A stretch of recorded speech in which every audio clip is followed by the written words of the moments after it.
I recently made a video going over the very long document put together by the Heritage Foundation called the Mandate for Leadership. It's one of the 4 pillars of their Project 2025 plan. Trump and his ilk have distanced themselves from the plan, though as I noted in that video, he's a virulent liar. The mandate notes that he instituted 2/3 of their 2016 mandate for leadership, and many of the people involved are key allies of his. There are those who dismiss any conversation or concern over Project 2025 by pointing to the Trump campaign's desire to distance themselves from it. In part, that seems to come from recognition that the country at large views many of the policy ideas advocated in the Mandate for Leadership to be extreme, far-right, terrible ideas that we as people do not want.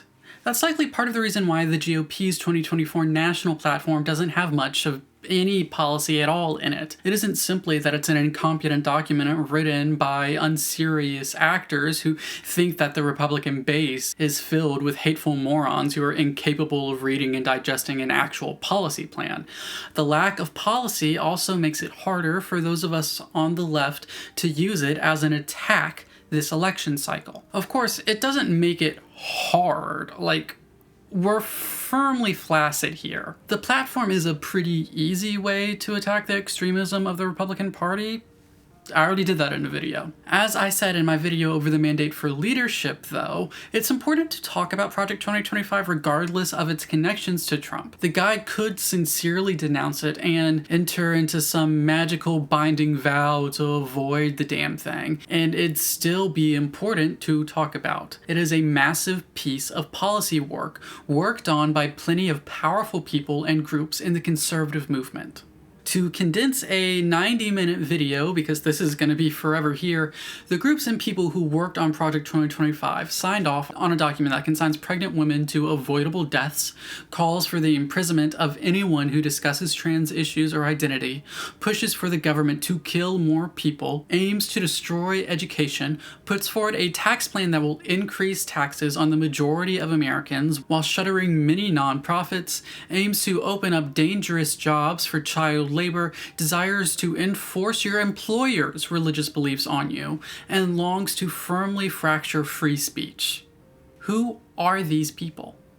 Some of them are well-known names and entities, some aren't. All need this shame eternally attached to their names until they have thoroughly demonstrated a commitment against it. So, buckle up, because this took forever. Let's go. 1. Organizations on the original advisory board.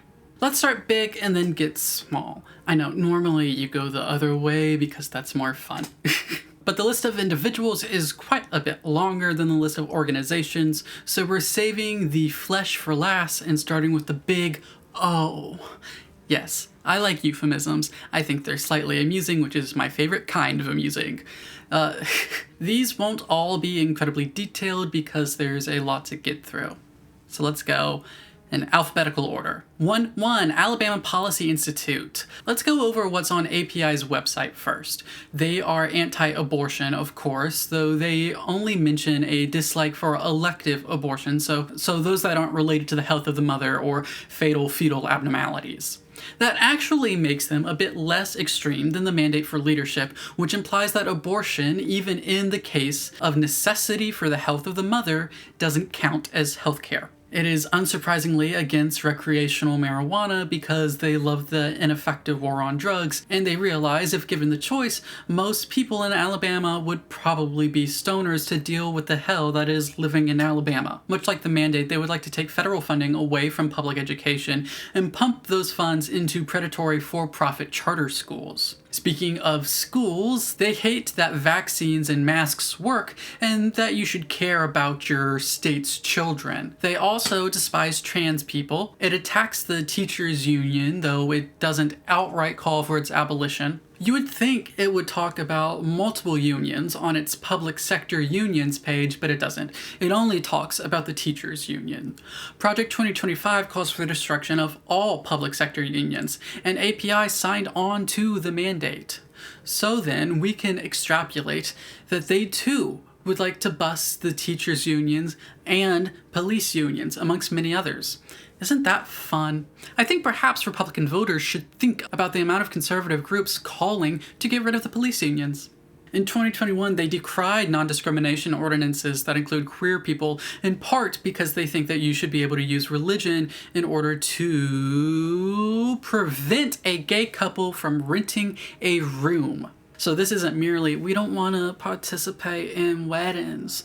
This is, we should be allowed to deny any good of service to queer people. We're just good Christian folk. Their senior director of fiscal policy, Justin Bogey, as the Heritage Foundation says, served as budget policy advisor to the Trump presidential campaign and also served as a member of the presidential transition team back in 2016.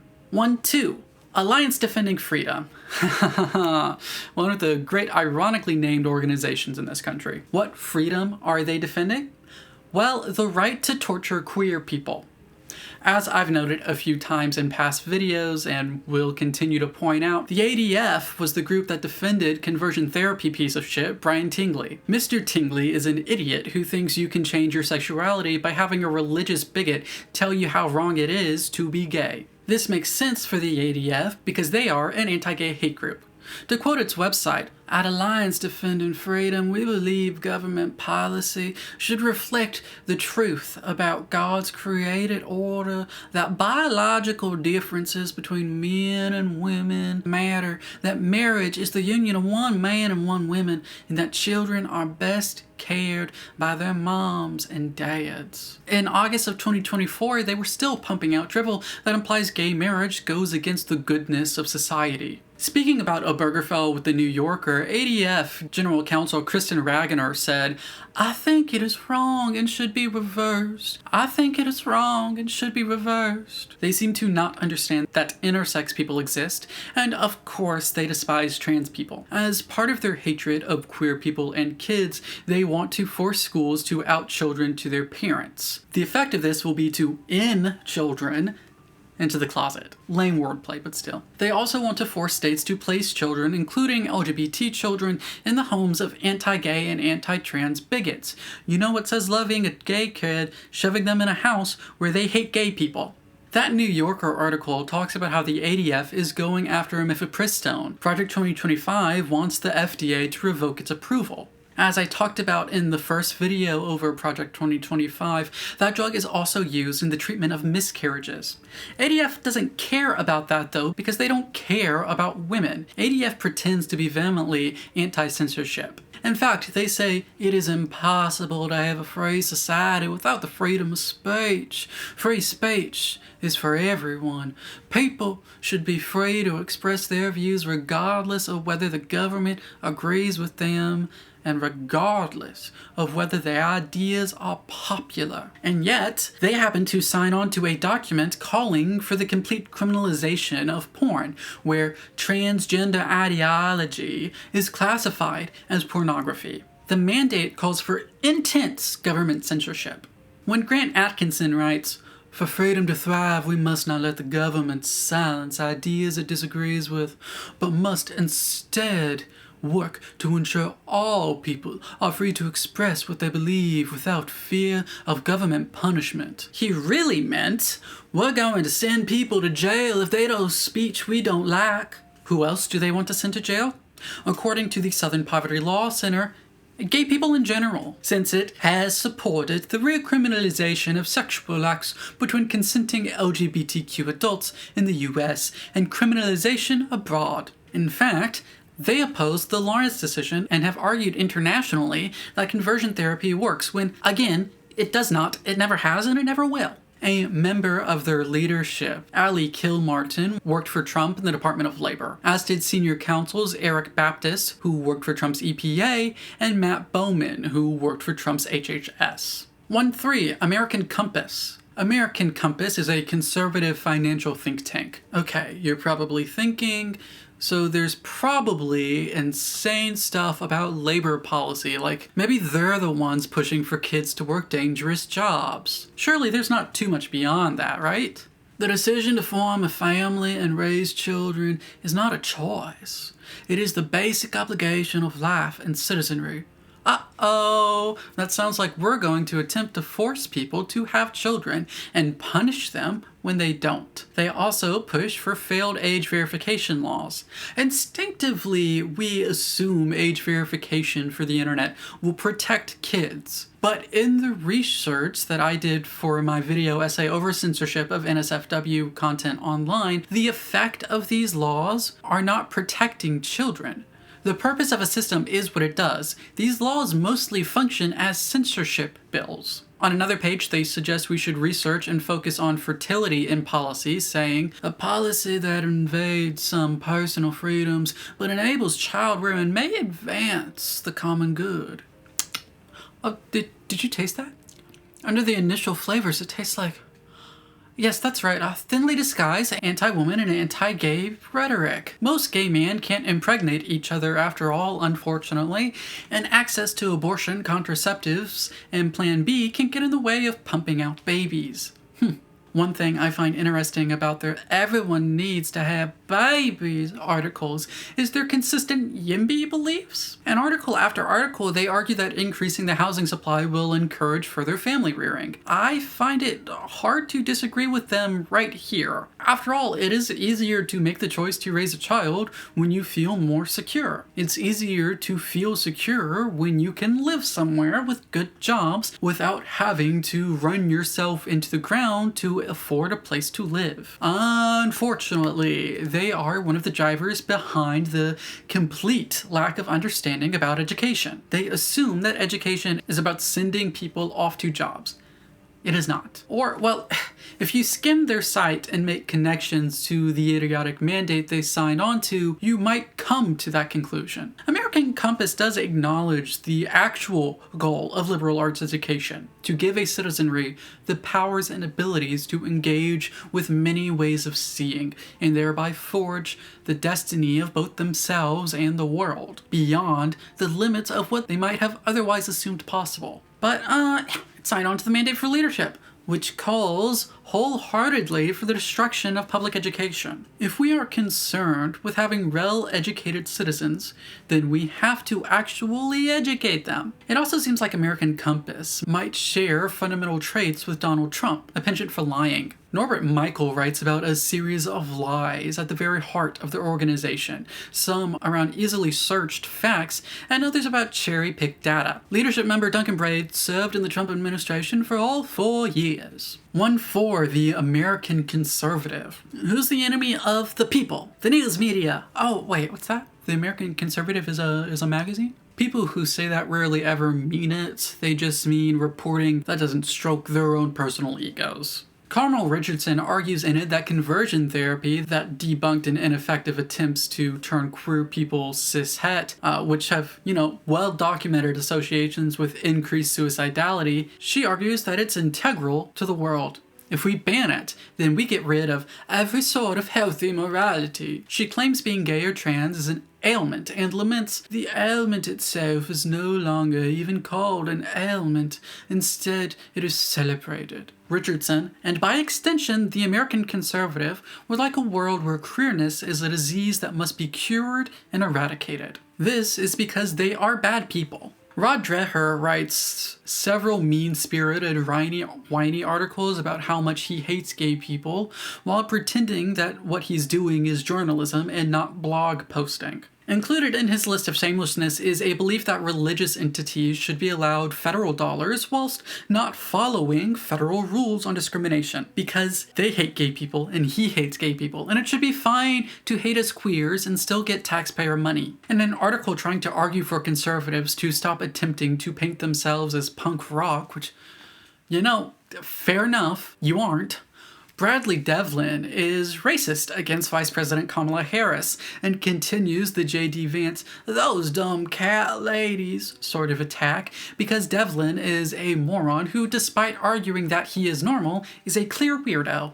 1-5. America First Legal Foundation. America First Legal is ran by notorious anti-Semite and far-right white dumbo Stephen Miller. As the New York Times reports, it's anti-trans, anti-gay, anti-drag, and anti-treating felon Trump like an American citizen subject to the rules of law. Despite claims that Trump and Project 2025 are not connected, AFI being connected seems to throw heavy suspicion on those claims. Mr. Miller is highly likely to return to a second Trump administration. His legal group includes several lawyers who worked in Mr. Trump's Justice Department. This includes Gene Hamilton, Reed Rubenstein, and Daniel Epstein. That's all 4 members of the group's leadership. 1/6 American Accountability Foundation. The AAF, from what I can tell, is a conservative advocacy group mostly concerned with attacking Biden's selections to various political appointments. But they also take time to go after AOC and push for lawmakers to investigate certain claims of theirs. Their website over Kalpana Kodagal complains that her appointment to the Equal Employment Opportunity Commission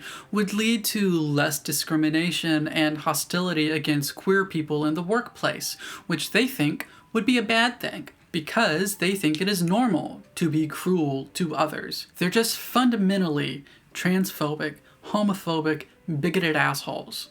This comes up in their attacks on Pamela Karlan too. They use people's support for abortion as an attack on them because they agree with Project 2025 that abortion is never healthcare, despite the fact that this belief does and will lead to the deaths of women. Maybe this is all because AAF is a sexist organization. The New Yorker notes that the org, which is run by conservative white men, has particularly focused on blocking women and people of color. Its founder, when asked for comment for the article, decided instead to dox the female reporter reaching out to him. In their Oppo research campaigns, they also seem to have a history of simply lying. And because people by and large don't care about the truth, their lies have gone largely unchallenged in the nominations they've derailed. They have been challenged by the IRS, though, for seemingly lying about their spending habits. Politico notes that despite spending hundreds of thousands of dollars on ads that might count as lobbying, they reported zero spending on the two.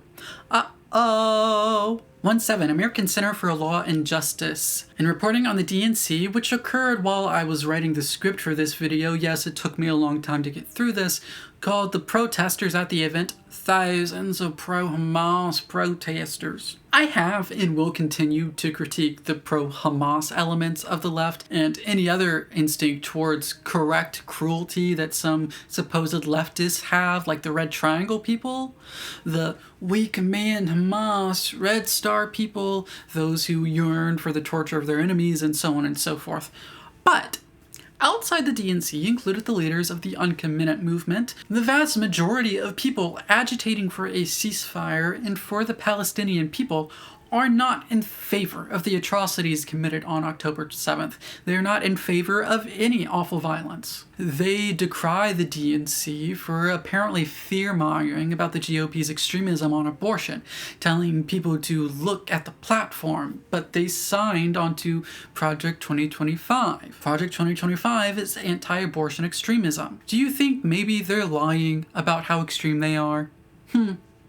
Probably. Speaking of extremism and agreeing with Project 2025, they explicitly call for the dissolution of the Environmental Protection Agency because they prefer the environment fucked by giant radioactive horny rats in the hope that the Teenage Mutant Ninja Turtles become real. You know who I bet they care less about than mutant rats?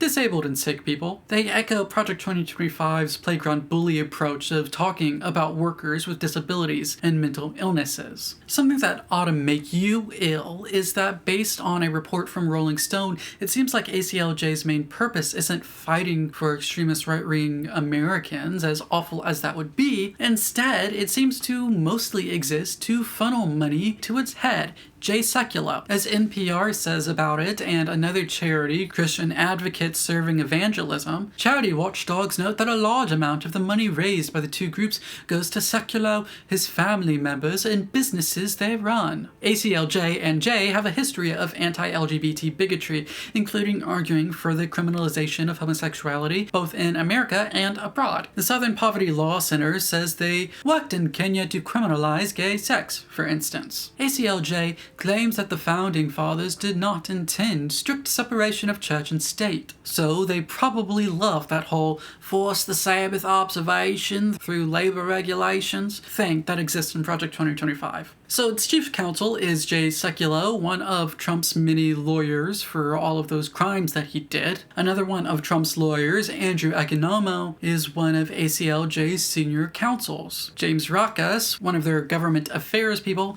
had an affair with Trump's White House, meaning he worked for the Departments of State and Commerce. 1-8, American Cornerstone Institute. ACI is apparently an educational outfit put out by Dr. Ben Carson, the famed intellect behind sort of just standing there when your name's called. He also happens to be an author for one of the chapters in Project 2025, so you can probably guess how this is going to go.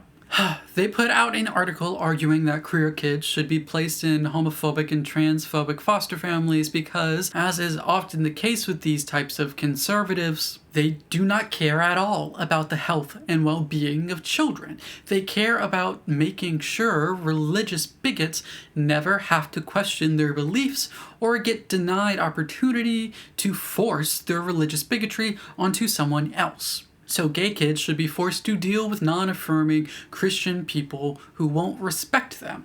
But Donald J. Trump should be allowed to do whatever crimes he wants and gets away with them. The J stands for justice must be denied. Because this is mostly just a, hey, what's Ben Carson up to? Buy his book. Type of organization and little else, they also link to a bunch of his opinion articles. He suggests that more people identify as queer now because of a social contagion, which isn't how any of this works, but it is Nazi language, so that's fun. 1-9, American Council of Trustees and Alumni. ACTA claims to be a leader in higher education policy, advocacy, and reform. Where do you think they pop up in Project 2025? That's right, in its hatred of accreditation. In their accreditation guidebook, one of the things they dislike is that to have class credits count when transferring to an accredited university, your credits also have to come from an accredited institution. But, well, yeah, obviously, that's how that should work. Accreditation, as they point out, ensures a minimum standard of academic quality. Unaccredited schools do not have to meet that minimum burden.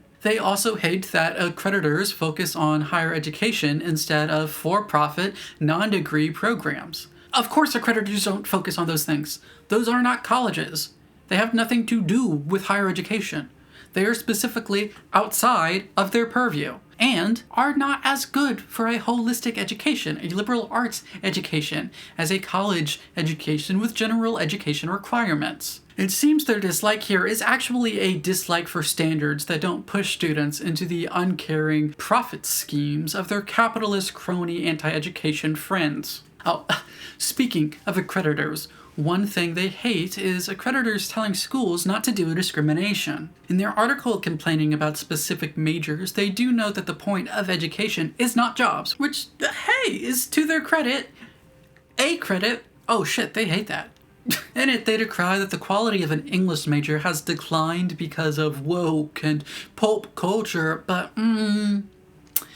that entirely misunderstands critical theory, the actual requirements for a humanities degree, and what analysis even is. They roll their eyes at people studying Harry Potter, for instance, which, this is a common refrain you'll see in educational debates. Not about Harry Potter, I don't care, but there's an assumption that contemporary pieces are unworthy of study, in part because they aren't classics and because they're believed to be less challenging. I assume these same people would roll their eyes at studying the musical Hamilton, for instance. But as I argue in my video over it, Hamilton is a complex work that most people who roll their eyes at it entirely misunderstand because they refuse to engage with the actual text in the context of theater. Any piece of art can be picked apart and analyzed and discussed and studied. ACTA simply doesn't understand humanities degrees. I personally graduated with a theater degree in 2020. I can tell you exactly what goes on in higher education, and I have my critiques of it as well, yes. But mine are not denigrating learning and analysis because I'm a serious person who actually cares about education more than the performance of education. ACTA is actually short for Act a Fool. 110, American Legislative Exchange Council. ALEC is where a bunch of state legislators go because he is an excellent, discreet service bottom. They go more specific and wild on education than I've seen most conservative wackos go, and that they endorse education savings accounts and school choices specifically because they provide an opportunity for businesses to shape or endorse curriculum. In other words, school choice means for-profit businesses can decide what your child can or should learn in order to shovel them into the workforce as good little wackabees. Some of its workers also worked for Trump, including Gabriella Uli and Alex Hinson. As a collection of state legislators, it's home to plenty of politicians.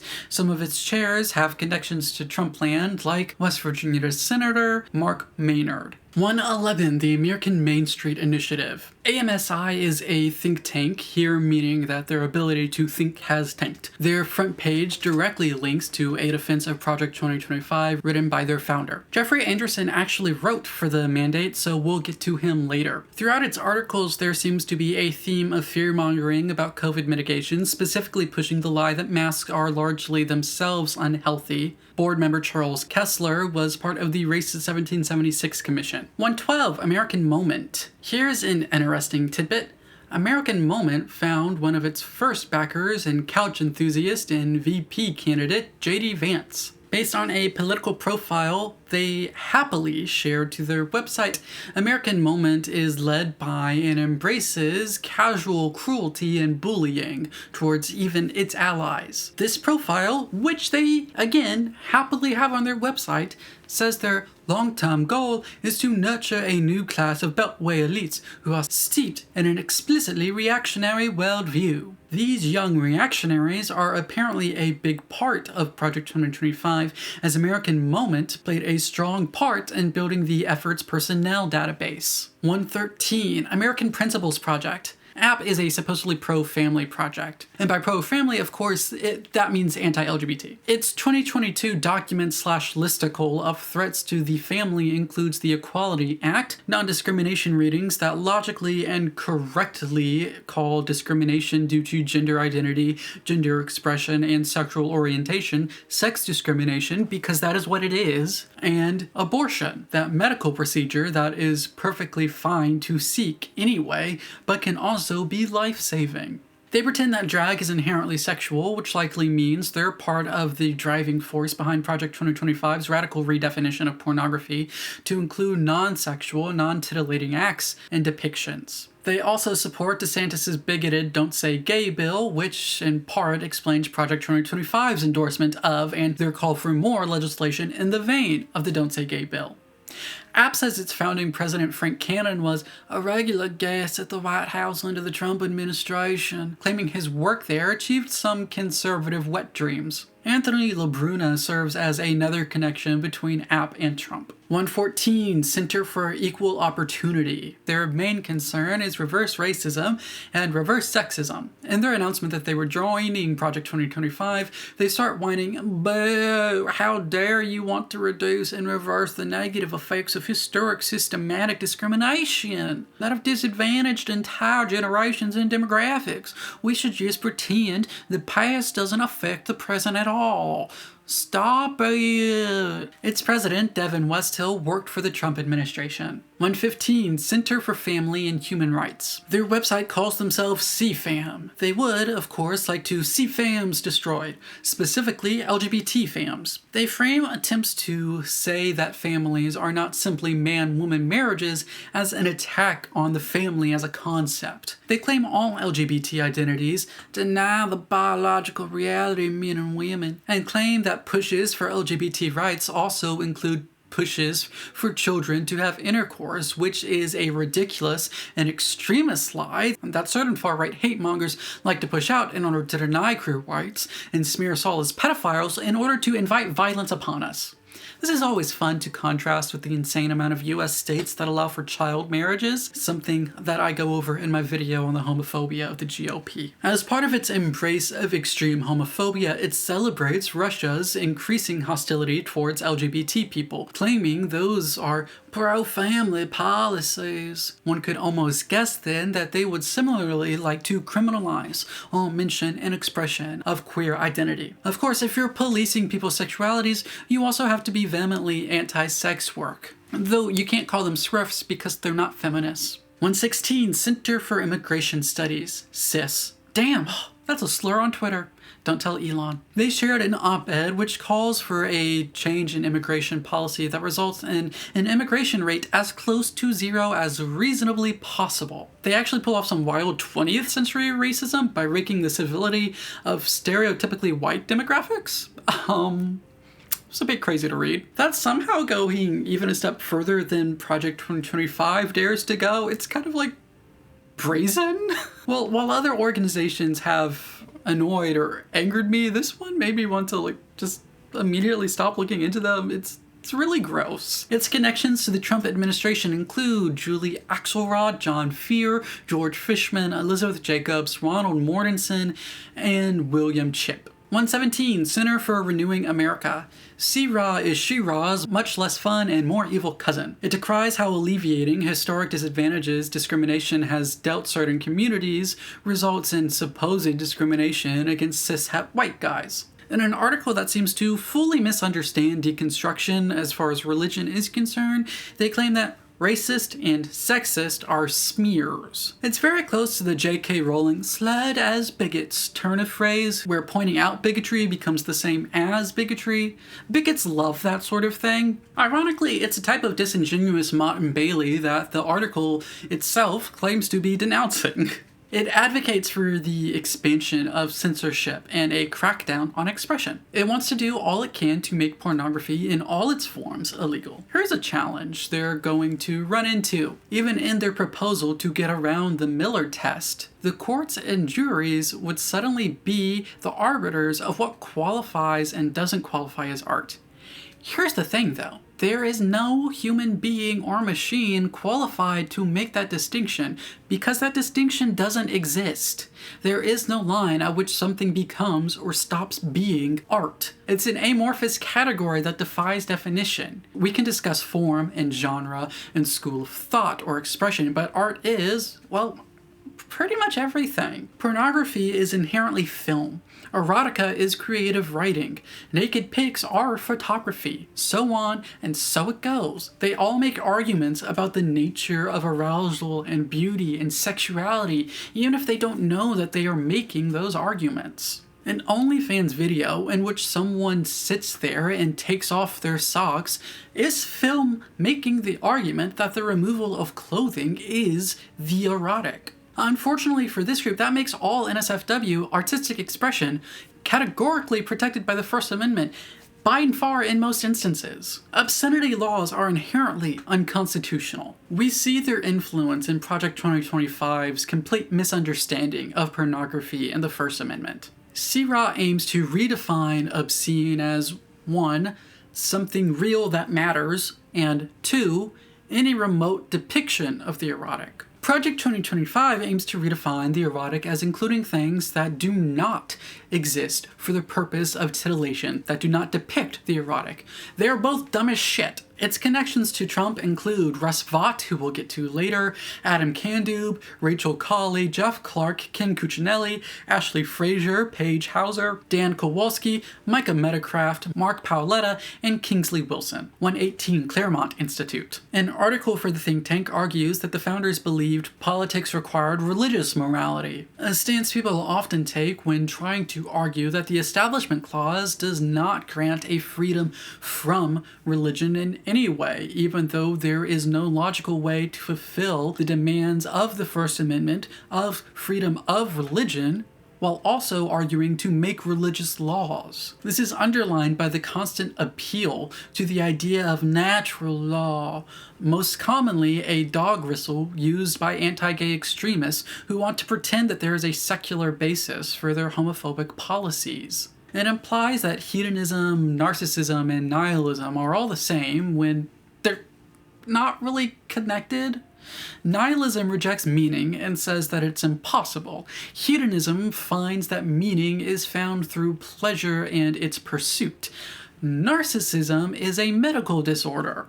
Speaking of nihilism, though, the New Republic says the group embodies a kind of nihilistic yearning to destroy modernity, composed of people who are openly contemptuous of democracy. Yet their contempt doesn't stop them from wanting power, of course. They are not the internet communists annoyed by the ContraPoints critiquing power meme. If either Trump or DeSantis becomes the president in 2024, Claremont and its associates are likely to be integral to the brain trust of the new administration. And Claremont signed on to Project 2025. Wow. Shocking. Claremont has a publication called The American Mind. It does this fun thing a lot of publications do, even those ran by political think tanks, where it claims that its articles don't necessarily show what the Institute believes. That way they can claim plausible deniability and put distance between themselves and any insane shit that might get published with their name on it. I think it's harder to argue this in instances where Claremont's own website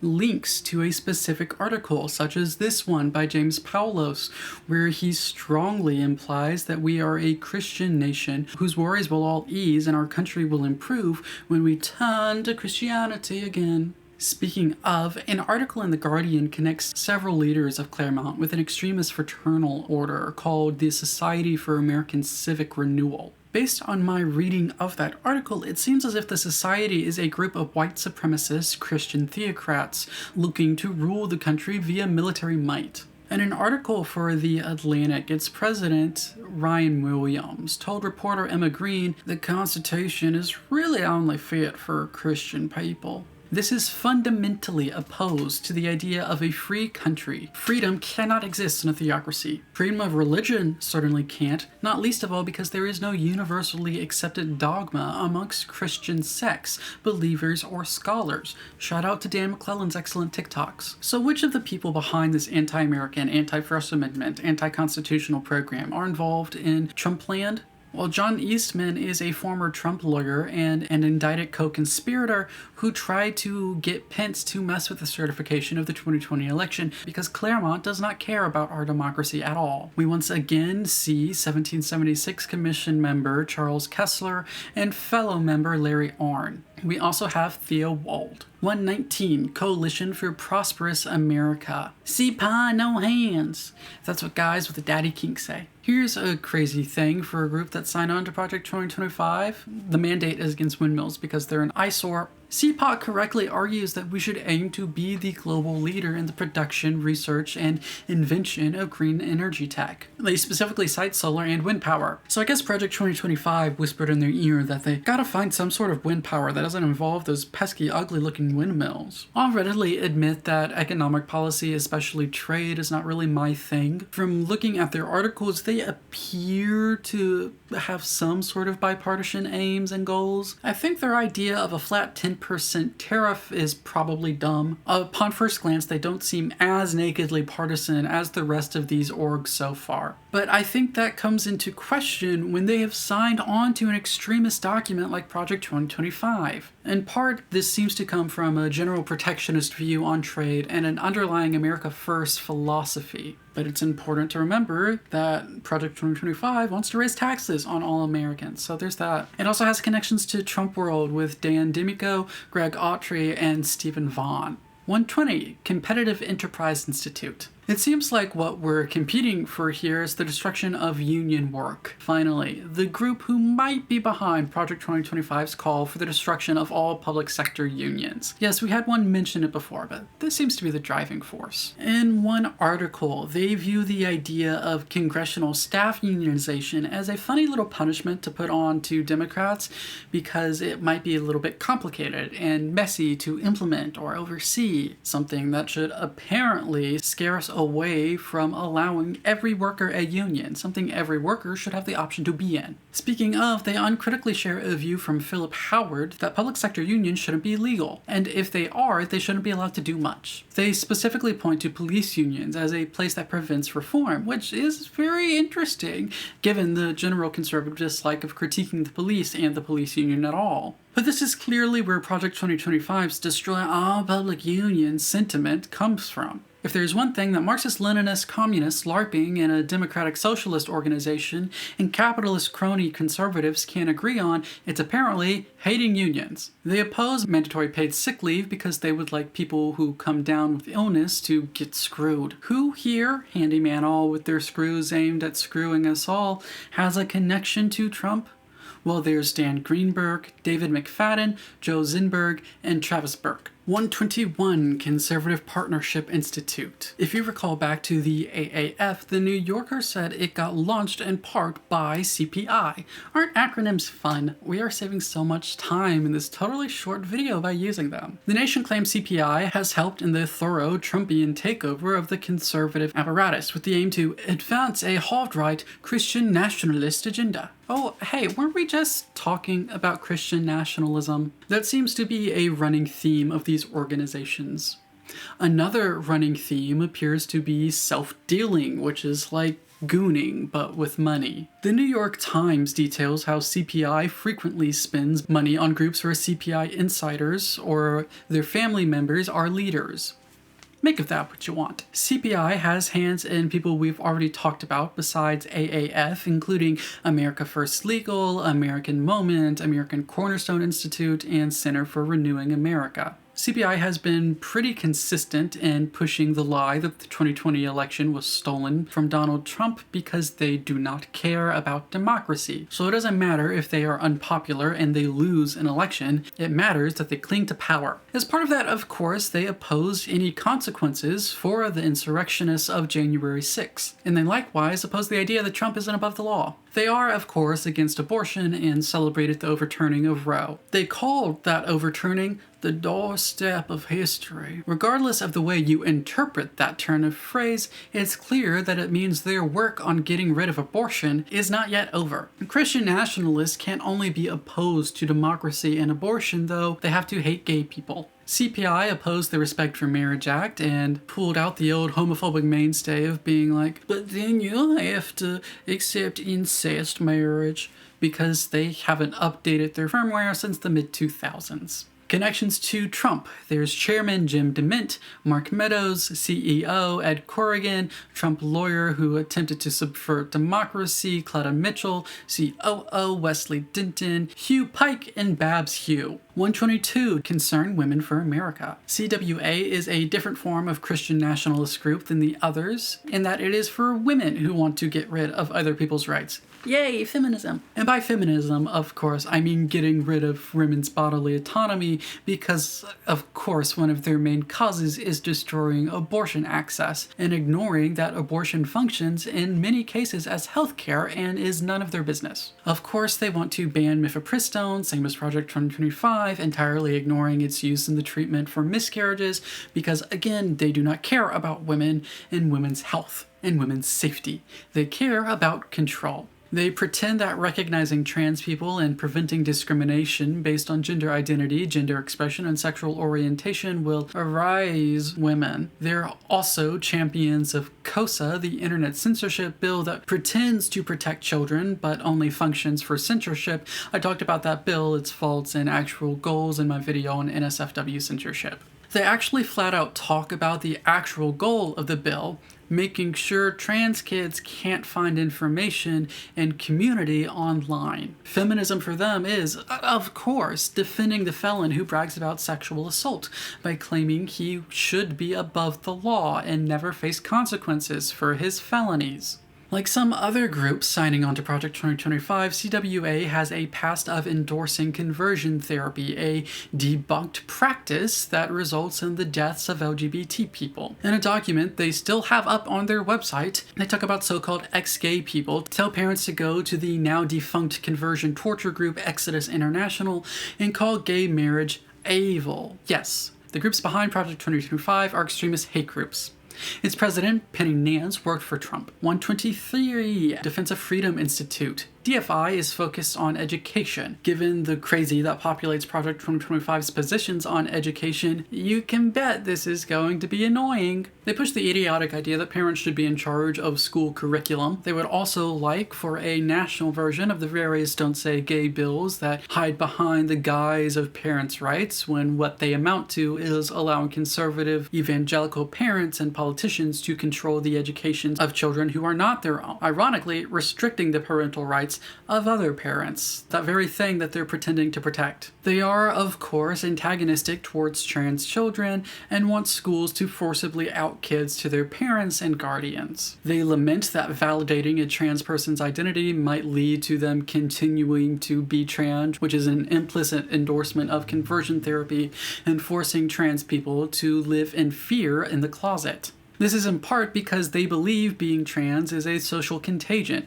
It is not. That is Nazi rhetoric. Congrats. They likely know that it's not too, and they're just lying. Between assuming people are idiots and assuming they're dishonest, I tend towards assuming dishonesty. Of course, anti-trans policies are both dishonest and stupid. Speaking of idiotic, this education policy think tank laments that college degrees supposedly aren't leading to actual job skills. Besides being entirely incorrect on the outcomes of higher ed, it continues the trend of many of these orgs entirely misunderstanding the purpose of education. They also seem like they might be behind Project 2025's call to allow religious schools to do discrimination and apply for exemptions to non-discrimination regs while making sure that the public does not have access to a list of what schools desire to use religion as an excuse to discriminate while using federal dollars. Time for the Trump connections. President Robert S. Idle and Jim Blue both worked for Trump's education department. 124, Ethics and Public Policy Center. They flat out say they're aiming to stick their religious beliefs into the government, so give it up for another Christian nationalist group. Yay!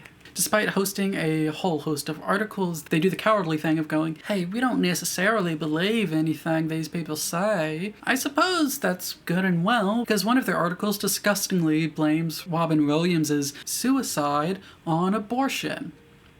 That's right. After jerking off Elon Musk because they like man-scent, I guess, they go on to, oh, poor baby him for being a transphobe who drove his trans daughter out of his life. They call transition self-destructive. The article is explicitly, we must follow Christianity type of nonsense. This is because they aren't merely transphobic, homophobic bigots. They are, in fact, pushing for a specific form of conservative Christian theocracy. And it's a specific interpretation because they flatly reject any deviation from their version, which calls into question how they would treat Christians who disagree with them in their imagined theocracy. For instance, they mourn the Church of England slowly moving towards affirmation, or at least allowing affirmation, specifically the blessings of gay unions. I remember seeing a stink about this in Synod over on Twitter because sometimes I like to go look up Side B Christians, a collective of queer homophobes who are light ex-gay. That also explains their linking to an article which goes, no, NSFW isn't free speech, we should hide it. Project 2025 similarly misunderstands, lies about, and wishes to heavily restrict speech. 125, Family Policy Alliance. FPA, a category popular on adult websites. FPA claims to follow that conception to natural death line, but they don't mention being opposed to the death penalty, which makes sense because they signed onto a document that seems giddy at the idea of killing more people via the government. Speaking of killing people, they support using religion as a means to deny healthcare, specifically citing efforts to not offer birth control, a drug which people do use, surprise, surprise, for medical reasons beyond contraceptive care, such as preventing deadly ovarian cysts. They also oppose efforts to ban conversion therapy, again, a practice that does not work and does lead to LGBT people killing themselves because it is torture.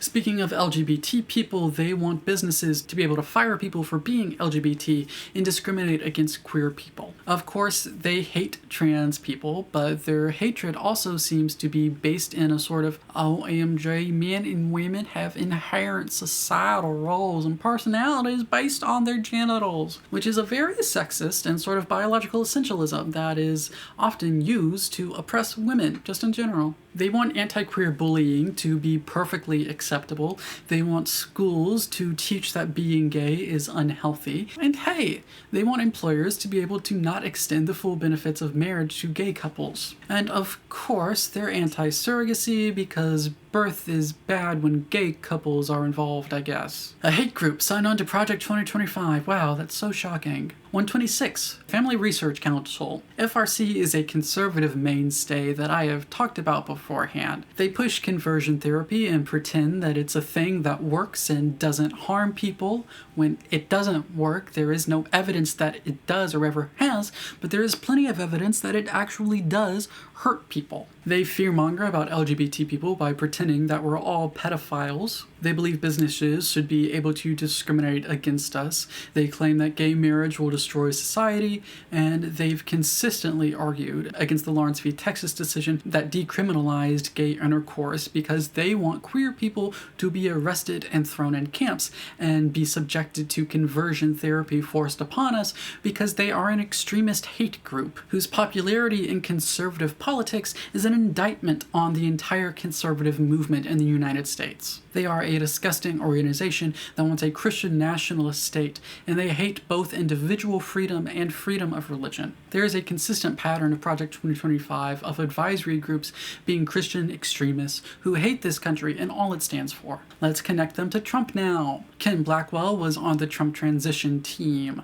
There's also Meg Kilgannon. 127, First Liberty Institute. You're going to be so shocked to find out that this is another Christian supremacist org. Their deep misunderstanding, or to be more accurate, perversion of religious freedom includes championing requirements to display the 10 Commandments. Hi! No matter what your moron lawyers tell you, that violates the Establishment Clause. Sorry. Of course, they do not care about that. What they care about is forcing Christianity, and their version of it specifically, on the rest of us. They're actually really insistent that religious freedom is the government forcing the display of the 10 Commandments in schools, in prisons, on public property. That is not religious freedom. But they know that, of course. They're in favor of discriminating against LGBT people and continuing to receive federal funding even when they are doing discrimination that goes against federal rules. What they're not in favor of is felon Donald Trump facing criminal liability for all of those crimes that he does. Perhaps that is because they're in favor of the constant spewal of Christ-like hate that Trump represents. You can see this in their ardent support of homophobe and sexist Harrison Butker. 128, Forge Leadership Network. Forge is forging the next gen of conservatives, and I can at least appreciate the low effort but kind of fun time with language that they had naming themselves. It's more inventive than most of these groups, so it's something. Reading through their newsletter, it does also seem they're an explicitly Christian group, because of course it is. When you click on learn more about their summit, which they tell you almost nothing about, they tell you to give your email and phone number because I suppose they don't want public access to what's going on. They do this really annoying young person thing of being an org with little actual written material, so I had to do something that I despise doing. Listen to a podcast. I clicked on one episode about social policies and their speaker was a transphobic asshole. The recording does a disservice to the listener by referencing visuals. It doesn't describe these, and having questions and answers where the students being asked can't be heard at all and none of their statements can be heard. It has an immediate, oh, hi, this is what we believe as Christians, because their goal is Christian nationalism. It claims that welfare programs don't work, Apparently, sexual freedom leads to poverty. It talks about economic impact to argue against allowing divorce. There's some OMG atheists can't have moral stupidity. Apparently, trans people exist because our country is godless heathens. It makes fun of queer people and any claims that queer people can be Christian. There's an anti-choice message at the end that implies that we should ban abortion and make expressions of homosexuality or the state of being trans illegal. Uh-oh. It sounds like perhaps Forge is an anti-queer extremist group aiming to inject a specific form of conservative Christianity into the government while destroying the First Amendment. There's an embrace of ascetics and an assertion that only Christianity can lead to happiness. The implication, then, is that our government, for the purpose of human flourishing, should embrace and accept a Christian theocracy. 129. Foundation for Defense of Democracies. FDD is foreign policy time. Immediately on October 7, following the horrific Hamas attacks, FDD called for Israel to make sure its response was overwhelming, not just against Hamas, but against Iran, implicitly calling for a large-scale war in the Middle East. So that's fun. Since then, it does seem that Israel took their advice. I'm going to be honest, they put out dozens of articles practically every day, it seems, and this already isn't an area I'm super great with. From what I've pieced together about the general vibe they're putting out there, they continue to fully support all of Israel's actions, which doesn't sit well with me given all of the atrocities and horrible images and reports that we have all seen come out of Gaza. An article in The Nation jives with its October 7 statement by claiming that FDD has long been advocating for a war of some sort with Iran, potentially at the behest of certain elements within Israel. An article in Law and Crime details when they randomly spread an unsubstantiated conspiracy theory about Congresswoman Ilhan Omar. So you can assume they were pushing for a hawkish pro-war angle when advising Project 2025. Connections to Trump include Bonnie Glick, Matt Pottinger, Anthony Ruggiero, John Dimmers, Karen Evans, Charles Kupperman, Brent Park, Kenneth Rapuano, and Samantha Ravik. 130. Foundation for Government Accountability. FGA, which is what a dyslexic frat guy would yell at me on the street. They seem to simply give up on the idea of being the leading innovator and exporter of green technology, pretending that it's simply impossible for it to ever be meaningful. Of course, this is simply rhetorical framing set up by their overlords from oil and gas companies who don't so much care about the US or its standing in the world. They desire more child labor, including allowing teenagers to work more dangerous jobs, something Project 2025 also calls for because they do not care about the health of our children. This includes a desire to allow upper-level school children to work late into the night, which seems like something that would eat into their abilities to deal with school time. Almost like they don't care about students or school. Trump connection time. There is Brian Blase, Trevor Carlson, and Paige Terryberry. Very fun name to say. 131. Freedom Works. Welcome back, Christian nationalism. It has been so long. OMG. Wait, what's that? Freedom Works no longer exists? It shut down in May 2024. According to the Politico article announcing its closure, its president, Adam Brandon, blamed its downfall on the rise of populism in the Trump era, explicitly contrasting it with libertarianism, which is a great time for me to reiterate that populism, as it currently manifests, is not about following the will of the people in any way, though populists will try to tell you that it is. Populism is based on creating in and out groups and exploiting hatred of the out group. It is a politic based almost entirely on the performance of anger. It doesn't matter who is doing the populism. The performance of anger often manifests in, say, nationalism and isolationism.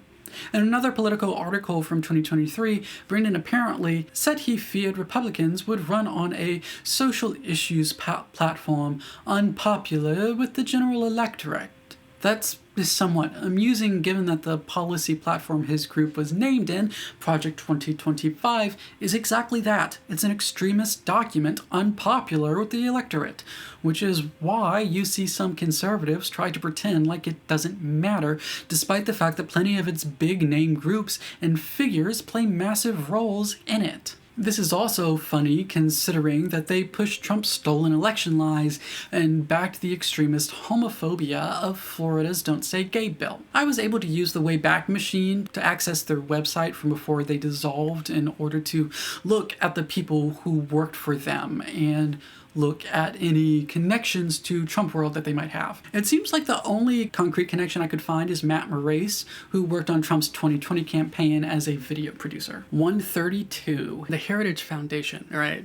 Off to the big guys themselves. The powerhouse behind Project 2025, the Heritage Foundation. As I mentioned in the last video, Heritage has been pushing conversion therapy well into the 2020s because they're an anti-gay hate group.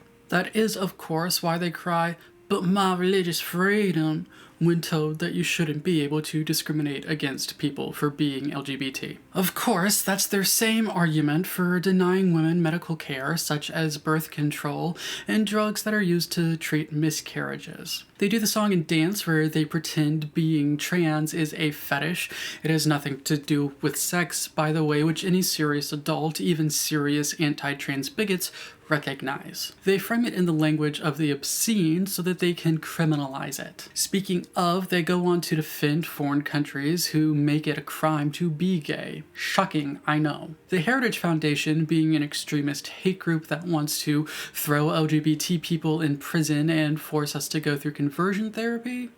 Yeah, they are the ones who wrote and developed Project 2025. To the Heritage Foundation, religious freedom is using religion to marginalize, criminalize, and discriminate against people. They believe religious freedom is controlling the government through religious beliefs that they agree with. That almost sounds like they don't actually believe in religious freedom at all. Who would have guessed? That's a somewhat consistent theme with all of these groups. They pay lip service to religious freedom just to loudly go on about how they wish the rest of us were forced to subordinate ourselves to their religious beliefs. The Heritage Foundation believes any mention of LGBT people, including simply pride collections, so, rainbow outfits, are exposures to explicit sexual material. So when we read Project 2025 calling trans ideology pornography, we know they're not exactly being explicit with all of their desires. They think all LGBT identities, expressions of them,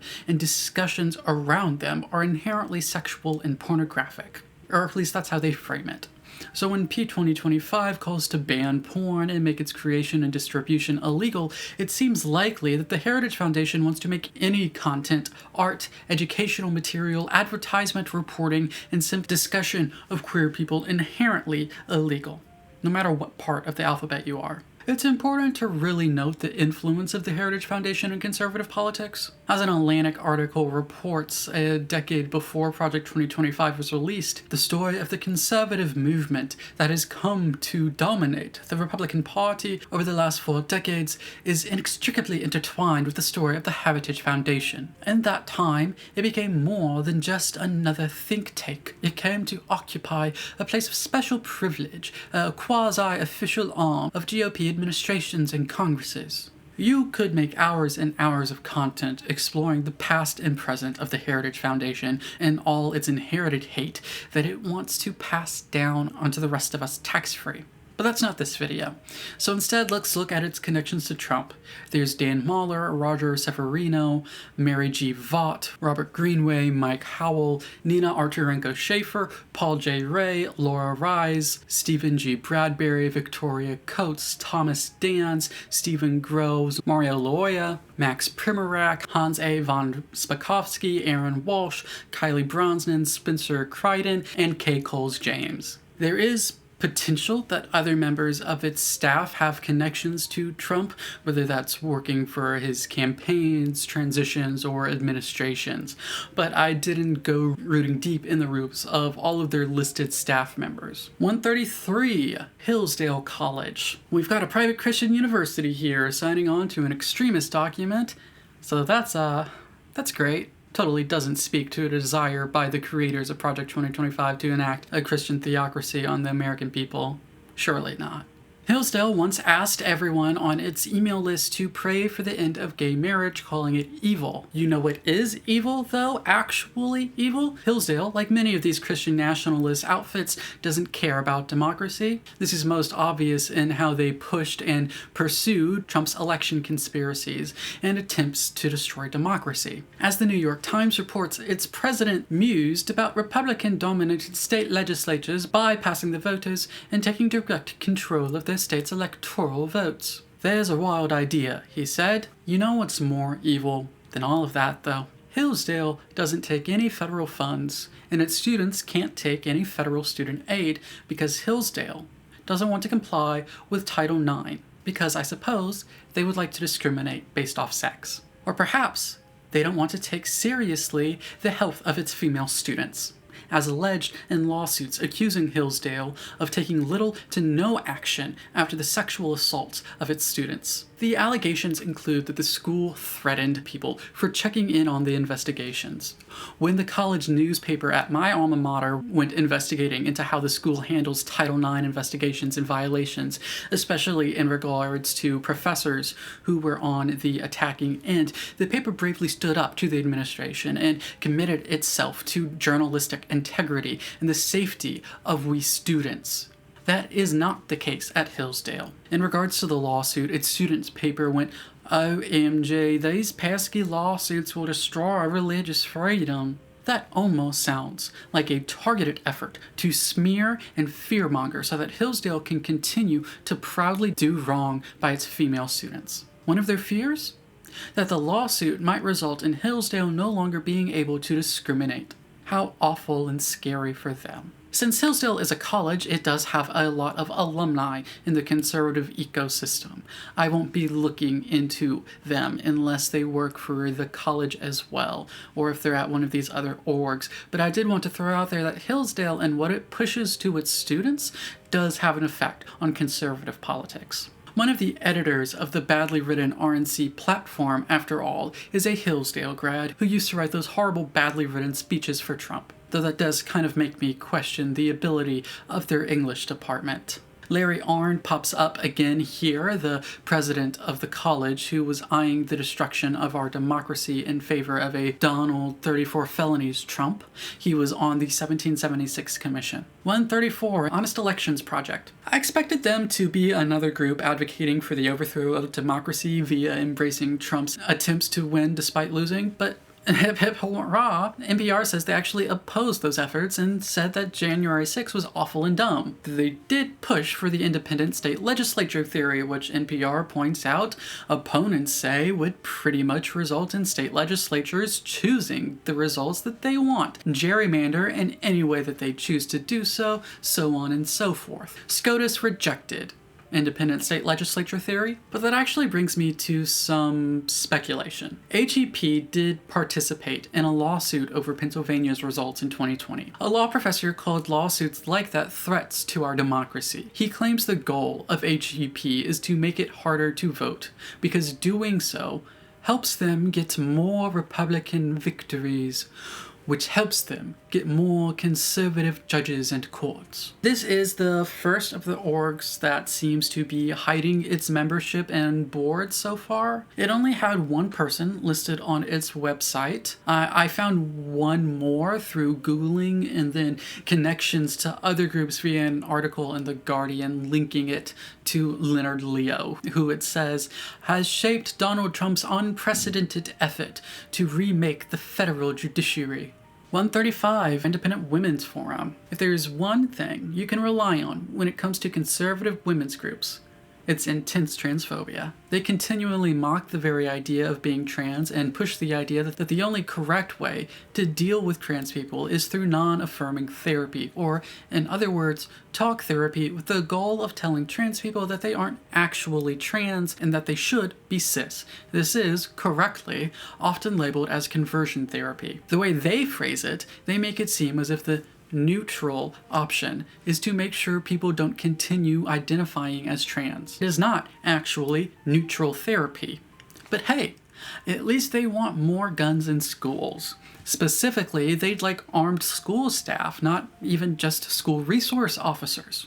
They're of the idea that gun control would make us less safe, so they're quite dumb, but to their credit, they at least mention gun control, unlike both Project 2025 and the Republican National Platform. They are so feminist that they oppose the Equal Rights Amendment in part because it could lead to equal pay, which is a wild thing to list in a series of reasons that they might oppose it. You know what else they oppose? The Affordable Care Act.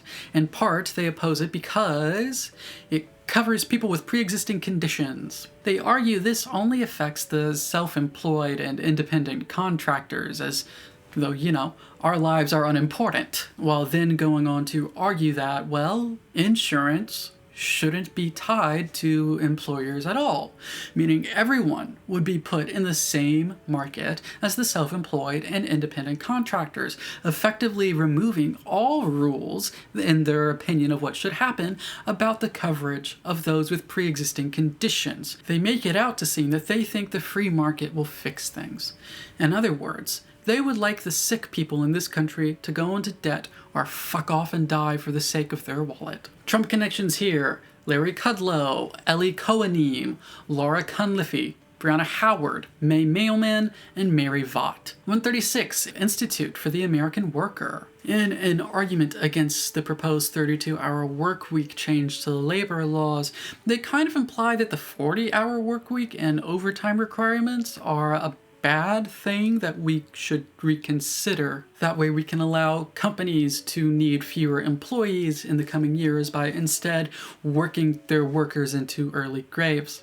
My general sense looking through their posts is that they're antagonistic toward unions and organizing.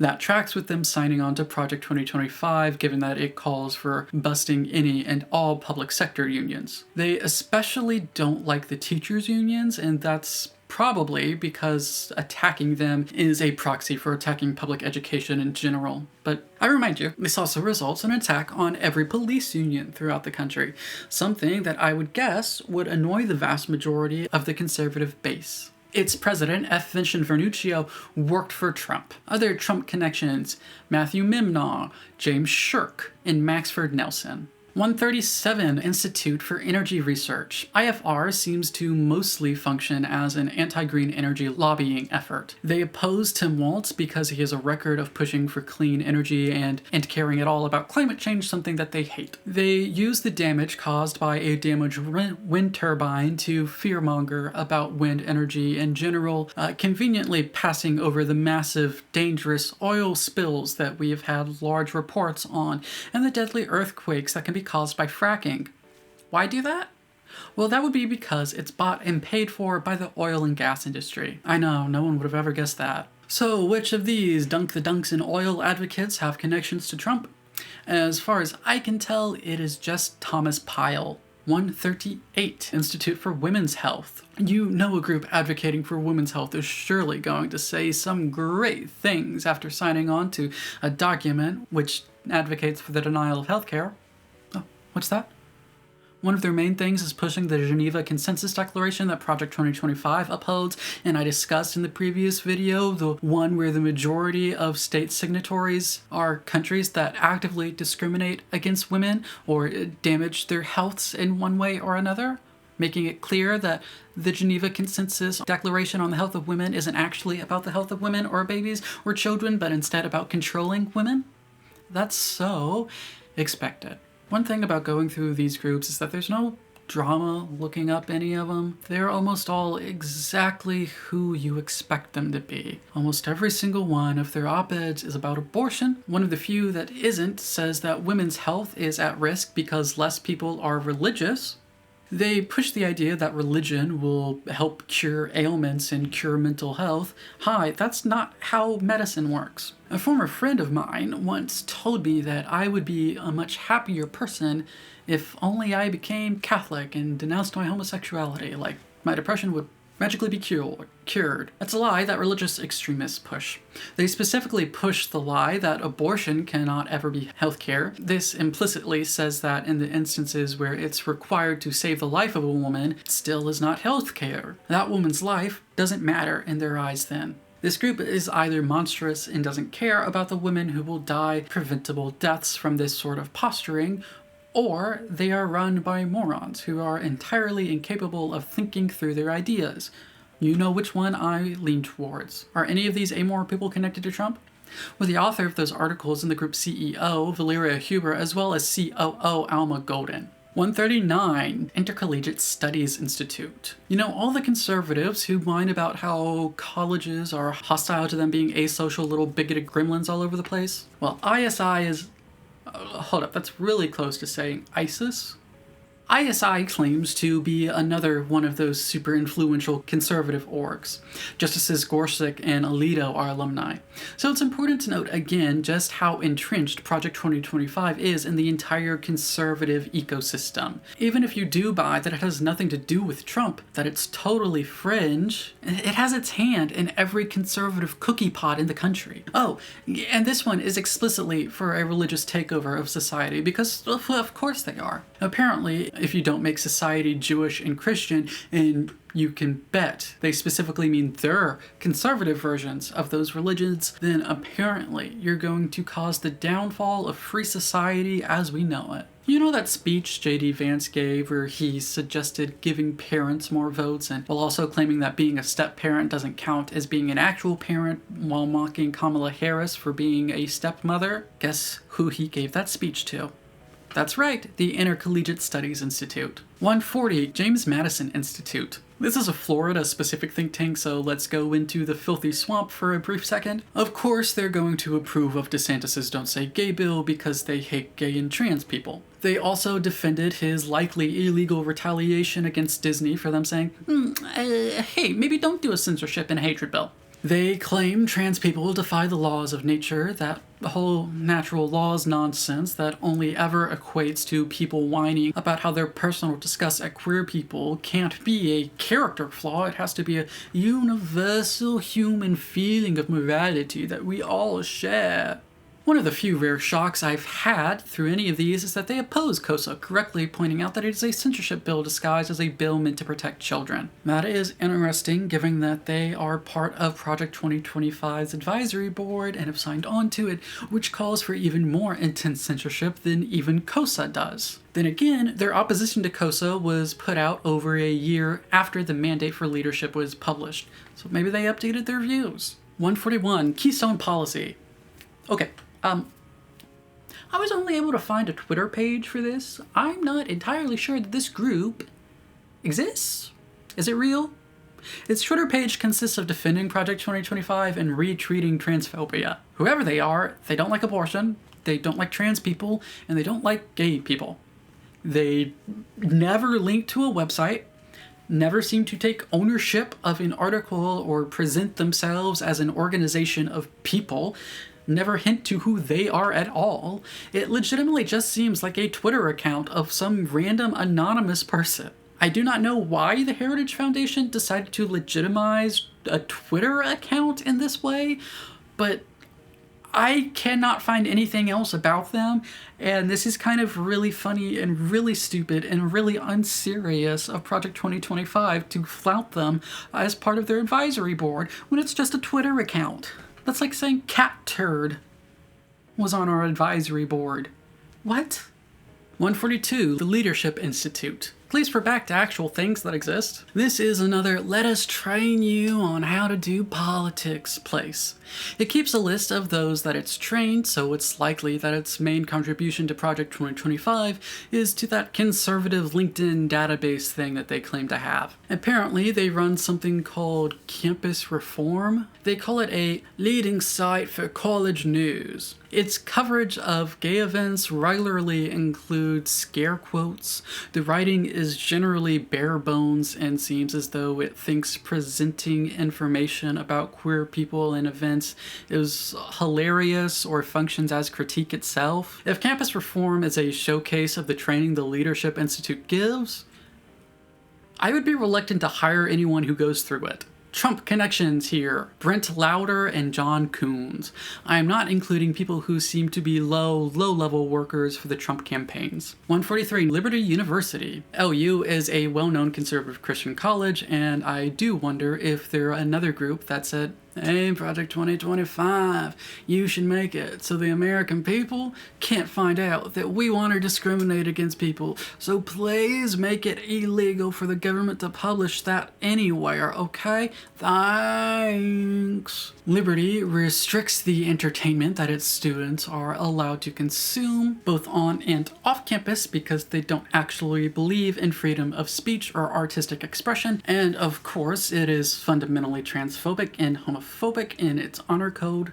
Not only that, but you're not allowed to be anything but homophobic and transphobic if you're a student there, so you can't even support anyone. And this also means that you're not allowed to hold the hand of someone of the same sex in a friendly way, because their fear of homosexuality extends so far as to prohibit any and all affectionate signs of kinship. I wonder why men are supposedly so lonely. So anyway, bigotry is baked into their campus. So baked, in fact, it did conversion therapy on its own students. If you want a deep dive into Liberty, Fundy Fridays is out there ready to tell you all the deep and dirty secrets about them. But if you want a brief taste, earlier this year, Liberty was fined $14 million for its mishandling of criminal and dangerous activities. They did not adequately respond to incidents of sexual violence, failed to tell the campus about criminal activities or dangerous situations, such as gas leaks, and did not maintain an accurate or complete list of crimes.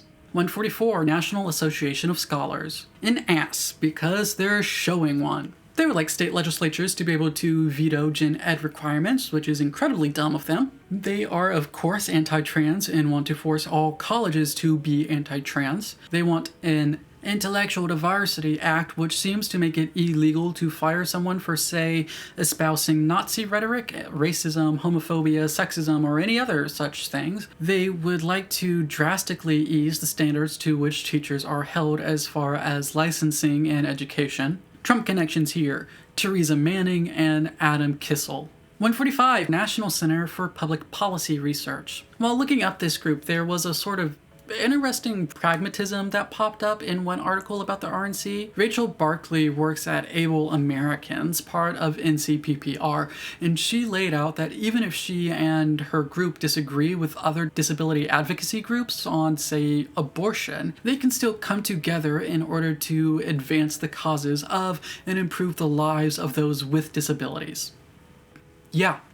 A lot of really outspoken people in partisan politics are opposed to the idea of strategic partnerships, so it was sort of refreshing to see someone actually understand how you get things done. Of course, that doesn't mean I'm about to sing NCPPR's praises. They did sign on to Project 2025, whose policy proposals will result in preventable deaths, and, it seems, the loss of insurance and government benefits for those with disabilities that require consistent medicalization. NCPPR is so homophobic and transphobic that it threatened Best Buy in an attempt to get them to stop donating to groups such as the Trevor Project, which you might know as that group whose goal to make sure less queer kids commit suicide. Apparently they did this sort of thing to multiple companies, though they despise trans people. They grab shares in companies and then point at boycotts led by other hateful conservatives about how much they despise LGBT people and say, hey now, supporting LGBT people violates our fiduciary duty. You should hate them like we do, elsewise you might risk those awful boycotts that we're totally not behind. Of course, they want taxpayer money to go to religious schools because, again, the majority of these groups despise public education and secularism and would like a less educated citizenry stomped under the boot of a conservative Christian theocracy. They would also like to make it harder to vote because they don't really like democracy. Trump connections: Steve Malloy, Derek Hawley, Michael Austin, and Terrace Todd. 146, Pacific Research Institute. Have you been thinking to yourself, okay, but when will one of these groups be opposed to making insulin affordable to people who need it to live? Well, worry not, because PRI has got our back. They don't want generic insulin or price caps because they don't care about American citizens. That jibes pretty well with Project 2025. PRE would like to destroy all public unions, specifically calling out teachers, cops, and firefighters. So, yes, they do want to destroy police unions. Wink, wink, nudge, nudge. You should maybe talk about that with all of your conservative friends. Do they connect to Trump? They sure do, via Lance Izumi. 147, Patrick Henry College. Does anyone remember Madison Cawthorn? I know, he's like old news by now, cast to the wayside of yesteryear as far as politics is concerned. But if you do remember him because you're old like me, have you ever wondered to yourself, where did he potentially sexually harass a whole bunch of women? Luckily for you, this section provides your answer. It was, allegedly, at Patrick Henry College. That seems to be a pattern, allegedly, at the college. I read an emotionally difficult article from the New Republic from 2014. It lays out a series of alleged behavior and mishandling of sexual assault and harassment. Allegedly, women were blamed for the abuses they received, punished, and treated as silly, dramatic children. You should read the article, Sexual Assault at God's Harvard by Kiera Feldman. But just know going into it that it is a lot.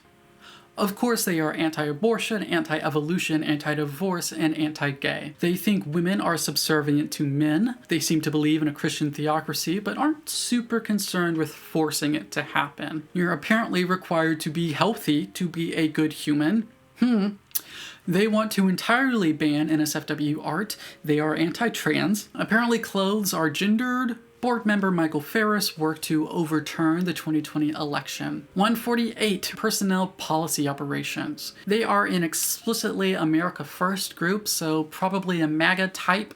Specifically, it seems like they exist as a legal defense fund for people who want to overturn the 2020 election, and because, they don't believe in democracy. They believe the 2020 election was rigged and illegitimate. According to them, you should be able to try to overthrow democracy and attempt a coup without facing any legal repercussions for your actions. A group that explicitly exists to defend Trump's attempt to cling to power. I wonder if that might say anything about whether or not Project 2025 has anything to do with the former felon-in-chief. PPO's LinkedIn says it worked for the White House. Hillsdale alum Troop Calhoun Hemingway is the org's president. He worked for Trump's White House. Joshua Whitehouse is another connection between the two. 149, Recovery for America Now Foundation. RAN is an addiction recovery and advocacy group. That sounds great, and for a moment I thought I was only going to briefly mention that, say it's weird that they signed on to Project 2025 and move on, especially since there really isn't any addiction advocacy in the mandate for leadership, but unfortunately we can't have nice things here, at least not any that have been touched by Project 2025 because it is poison. Under the guise of advocating for treatment and recovery for addicts, RAN argues against harm reduction. They do not want the government to offer things such as clean needle programs because they claim that those are enabling. If you are not on the road to recovery how RAN wants you to be when they want you to be, RAN thinks that you are not worthy of having anyone be interested in trying to help maintain your health or prevent you from dying from preventable diseases. Based on their Twitter page, they're also against pot legalization. It also seems like a lot of their support for Project 2025 might be because of border policies. Oddly, they haven't tweeted since 2023. Their blog stopped updating in 2022, and their Instagram link is broken. That kind of leads me to think that the group is now defunct, but I can't be entirely sure. Regardless, it has, or had if it's dead, some Trump connections. Dr. Art Kleinschmidt, Katie Sullivan, Joe Grogan, Kaylin Tonneson, and Juan Caro. 150, 1792 Exchange. This is an anti-woke org that expresses itself by being against green energy, pretending climate change and science aren't real, and whining about how they don't like trans people. In fact, a lot of their effort seems to be based around their hatred of LGBT people. They dislike 1-800-Flowers, for instance, because it supports the Equality Act, which would ban discrimination based on LGBT status. This is because they wish to discriminate against people for being LGBT. They don't like Zillow because, besides supporting non-discrimination, Zillow also opposed the Floridian Don't Say Gay bill. You can imagine how this continues throughout their ratings. If you are cool with gay and trans people, 1792 Exchange despises you. So which of these whining morons worked for Trump? Catherine Sullivan did. 151, Susan B. Anthony, Pro-Life America. Welcome to another anti-abortion group. They oppose abortifacients that are also used to treat miscarriages because they don't understand healthcare. More specifically, they don't give a shit about it. And of course, they are against the Equality Act. There are connections to Trump. He did not work for him, but apparently Frank Cannon was a frequent Trump White House guest. Then there's Stephen Billy, who actually worked for Trump. 152, Texas Public Policy Foundation. On their higher ed page, they immediately show off the racist 1776 report, so we are off to a great start with them. They say everything is bigger in Texas. Hopefully, this section isn't much bigger than previous ones because this video's too damn long. They imply the 2020 election was rigged and stolen from Donald Trump because, through innuendo or elsewise, it seems like a decent amount of the advisory board groups for Project 2025, at least as far as when the mandate was published, do not care about the existence of our democracy. They care about conspiracy and forcing their way into power. It does at least denounce the January 6th attempted coup. Of course, they are anti-trans and anti-drag, comparing drag queens to blackface. No, they support Don't Say Gay bills and are against comprehensive sexual education because they do not care about data and health. They tried to quickly slip in that some conservatives believe in what the Texas GOP platform says about gay people. Earlier, in the same article, they mention a proposed amendment about parental rights regarding, for instance, religious training and medical care. When you combine those two things, you have to recall that the Texas GOP's platform explicitly endorses conversion therapy. TPPF attempts to pretend as if that's not what they are advocating for here by not mentioning it, instead crying that Equality Texas is opposing the amendment because of a desire to indoctrinate children or something, instead of the real and clear danger here. It's because they're homophobic. Texas Republicans present danger to LGBT children. They claim the Constitution does not grant a separation between church and state, instead claiming all it means is that the government cannot run a church itself, like a physical one, I guess. That is insane and kind of gives away the game. They are, as most of these groups have been, Christian nationalists who would like a country run by their religion. They also push the lie that porn addiction is a real thing, comparing consumption of it to drug use. In a similar vein, Trump connections. There is Joss Finlay, Melissa Ford Maldonado, and board member Brooke Rollins. 153, Teneo Network. Teneo has approximately no information on their website, which makes them more in line with the Republican National Platform than with Project 2025, honestly. ProPublica reported that one of its members is J.D. Vance. Uh-oh! Looks like there's a pretty direct line from the Trump campaign to Project 2025. In a speech to a Teneo event in 2021, Vance did what any reasonable person would do. He defended Alex Jones, the gay frogs let me lie about dead children dude. Despite the GOP's capture in the populist rhetoric of Trump, the whole normal people versus the evil elite thing that Vance attempts to ride in on, based on an internal document released by ProPublica, Teneo doesn't want the destruction of us versus elites, rather they want to replace the elites with their own. It's the top of society, it argues, that shapes the world and culture, not the masses. They do then, in my opinion, seem to have a better theory of change than most people express. Maybe this is because I'm to a degree an idealist and not a Marxist and I don't buy into populism, but you change society, oftentimes, through shaping media and how we talk about things. They say they need to engage in propaganda and the creation of culture. Not to praise an evil group, but yeah. That seems really basic to me, but I am an arts person. If you want to truly change the culture, you have to take part in and help create said culture. That involves making, for instance, a metric fuckton of movies. According to its co-founder, plenty of Teneo members were working for Trump in 2019. Because they don't published anything about their membership, on purpose, mind you. It is impossible to get a real feel for how true that assertion of theirs is, but I'm just going to take their word on it. This signatory to the mandate for leadership had infected the Trump administration. It's likely that it will infect a second one if, God forbid, a second one occurs. One person definitely involved is Leonard Leo, who advised Trump on all of his SCOTUS nominations. 154, Young America's Foundation, YAF, is another one of those major players in conservative politics, and it has been for a long time, apparently, despite the fact that I'd never really heard of it before now, but that's what they claim. Since I haven't heard of them, that means I'm not yet the lamest I could be. Obviously, they immediately jump into transphobia because that's what really unites conservatives like nothing else, hating people. It also seems like they think being gay is a choice, being LGBT is apparently being part of a cult, and existing outside of the closet is apparently our devious design to recruit children. Yes, these people are extremist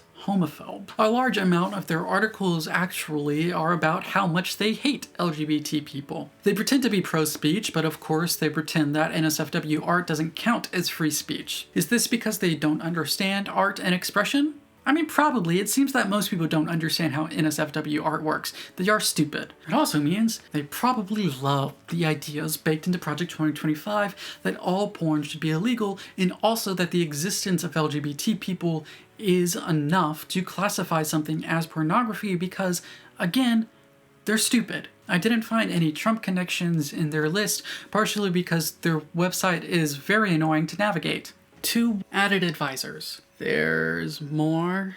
That's what an annoyed bottom says when they're not a size queen. So those organizations were the ones who signed on to the mandate for leadership by the time that it was published. Since then, more and more groups have joined onto Project 2025 as a whole. Is it more damning to help shape that awful document or to join in after it was published? I'm going to try to fly through these and mostly only talk about their connections to Trump because, yeah, this is long. 2-1. American Association of Pro-Life Obstetricians and Gynecologists. Very catchy. They're an anti-abortion group.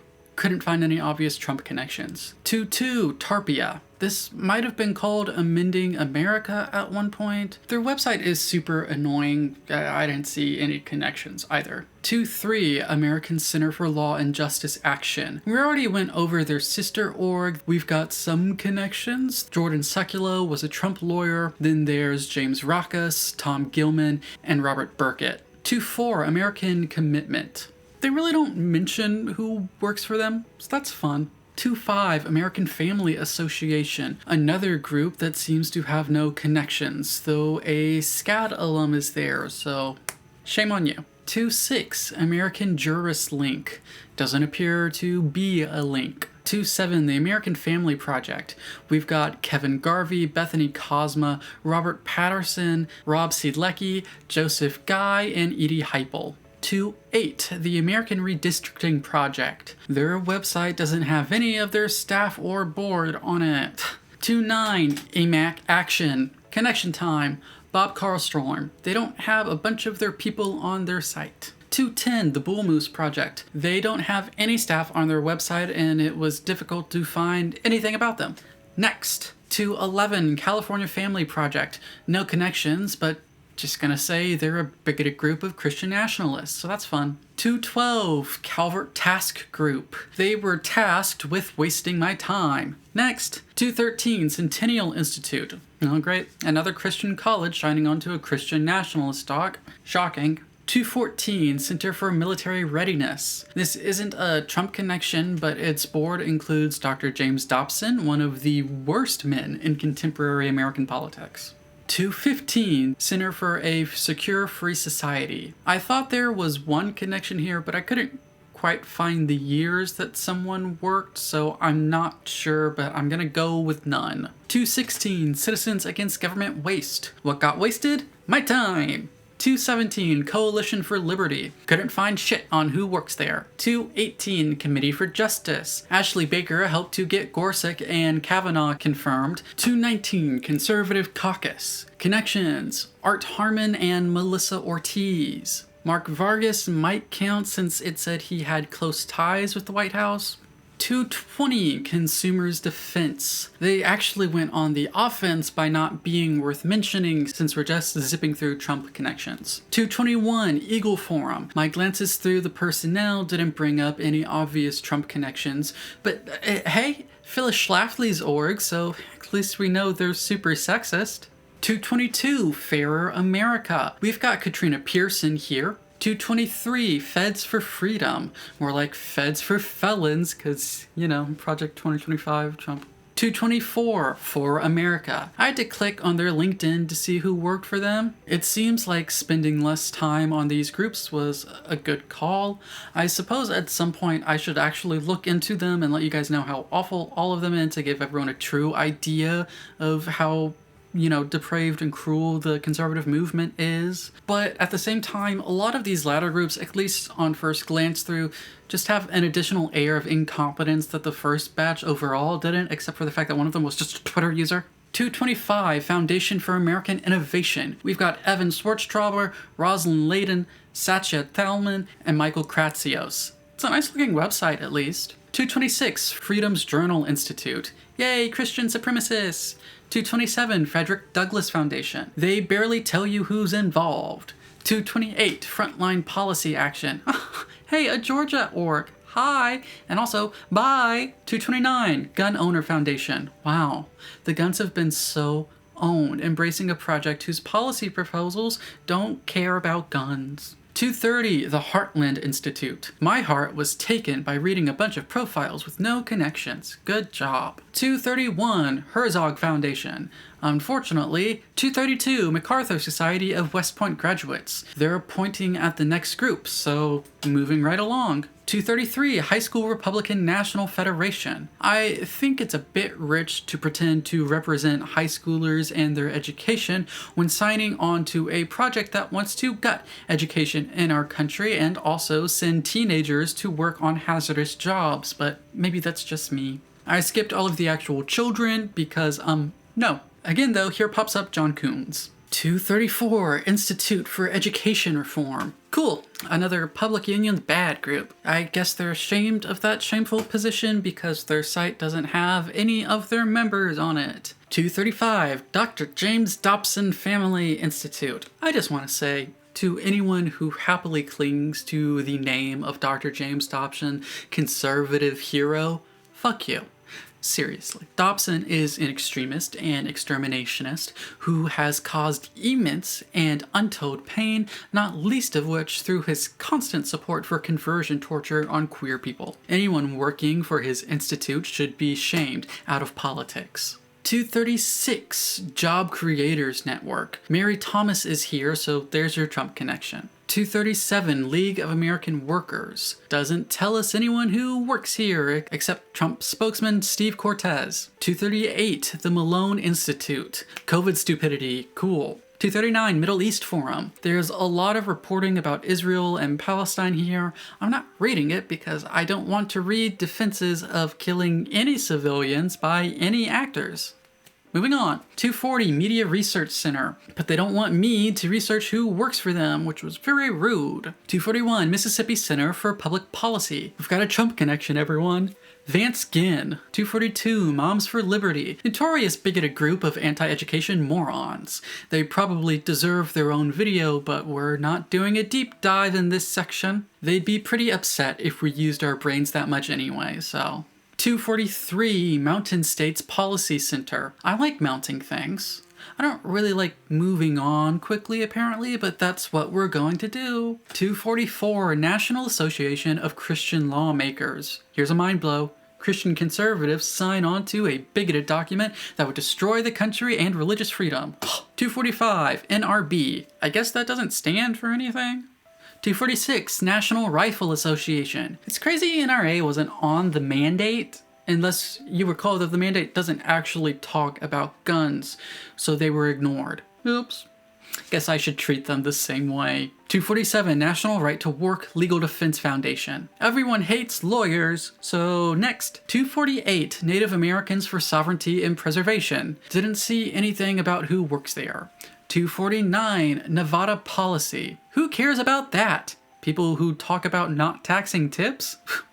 Next, 250, new founding. Their founders bit on their website just links to the Twitter accounts of dudes. Ew. 251, Noah Webster Educational Foundation. Education, they say, joining an anti-education project. 252, Oklahoma Council of Public Affairs. I'm sure if they had their way, all would not be okay in Oklahoma. Get it? It's an only murders in the building reference. 253, Project 21. They're just part of an org that we already covered. This happens sometimes, I guess, to make it look like there were more groups and people supporting Project 2025 than there actually are. So, thanks for wasting my time. 254, the Palm Board Freedom Institute. My head is on my palm because I'm bored. 255, Palmetto Promise. I live pretty close to South Carolina, so I know we should get in and out quick. 256, the Patriot Foundation Trust. Terrible website. Also has no staff. 257, Public Interest Legal Foundation. Trump connections, woo woo. That's a woo woo of shame. J. Christian Adams, Lauren Bowman Beese, Carrie Lee Early, and Maureen Riordan. 258, Protect Our Kids. All these kids orgs are just racist homophobes and transphobes. 259, Republicans overseas. We'd be better off if they were. 260, Save Services. More transphobia, yay. 261, stars. There are none in the conservative movement, that's why there aren't a bunch of conservative movies. 262, Tea Party Patriots. Are you shocked that the Tea Party is still a thing? I am. 263, Turning Point USA. Charlie Kirk. He's a connection to Trump, I guess. It's important to remember, though, that his is a horrible group that better people than I have talked at length about. You're about to hear some awful names connected to him and Trump through this org, though. There's Richard Grinnell, Sebastian Gorka, and Pillow Boy Mike Lindell. Hi there! Thank you so much for clicking on this video and getting this far through it. It took me a long time to write the script for this, so I'm so sorry if there hasn't been a video in a while by the time that this comes out. If you want to help me out, it would be great if you liked, commented, subscribed, hit the bell, I don't know, become a percussionist, ding ding ding-a-ling, you know? You can join me over on Patreon, where you will get any videos early. You'll get some more updates more often than I post on YouTube, though I'm trying to use the community tab more now. You'll get behind the scenes looks at my artistic projects, and you'll also get some exclusive looks at those. Like I have a video audiobook type thing for my poetry collection. Speaking of my poetry collection, you can buy it. It's called Butterfly Snuff. It is out on Amazon now. You can get it in ebook, hardback, and paperback. On the paperback and hardback, there's an exclusive poem on the back cover that you're not going to get in the ebook version. So yeah, I hope you're enjoying the video. I hope you join me for the rest of it. It takes so long, you guys. It's so long. Alright, back to the vid. 3. The people who made it. I've broken up the people named in the mandate for leadership into 2 broad categories. 1, those who did the wordcraft, so editors, writers, so on, and 2, those listed as contributors. I don't actually think this distinction matters as much as it sounds like it would. Contributor is a bit of a vague title. It could mean they proffered policy ideas, handed over things like data and legislative history summaries, committed research, or even helped draft, advise, and edit the document itself. For section 3, we're going to go about the named authors, editors, and the dude in charge of it all. Section 4, we'll be looking at the contributors. 3.1, Kevin Roberts. To kick things off, let's start with Kevin Roberts. Roberts is the president of the Heritage Foundation, the notorious hate group behind Project 2025 and its disastrous plan for the United States called the Mandate for Leadership, which based off of the groups backing it and the ideas that it pushes, would be more correctly known as the Mandate for Christian Nationalism and the Destruction of Secular Democracy. Roberts wrote the foreword to the Mandate for Leadership, wherein he wrote the screed about banning pornography and how gender ideology counts as porn because he desires to change the definition of the genre entirely so that it has nothing to do with art that is created for titillation and is instead just art ideas and people that Kevin doesn't like. That's because Kevin neither understands nor cares about freedom of speech or expression and only cares about forcing his worldview onto the rest of us. That's a bit redundant to say after having already told you that he's the president of the Heritage Foundation. That's like clarifying a member of the KKK is a racist. That's like the whole deal. In an interview with the New York Times, he claims Biden didn't win the 2020 election and says that Heritage has a database proving all of this fraud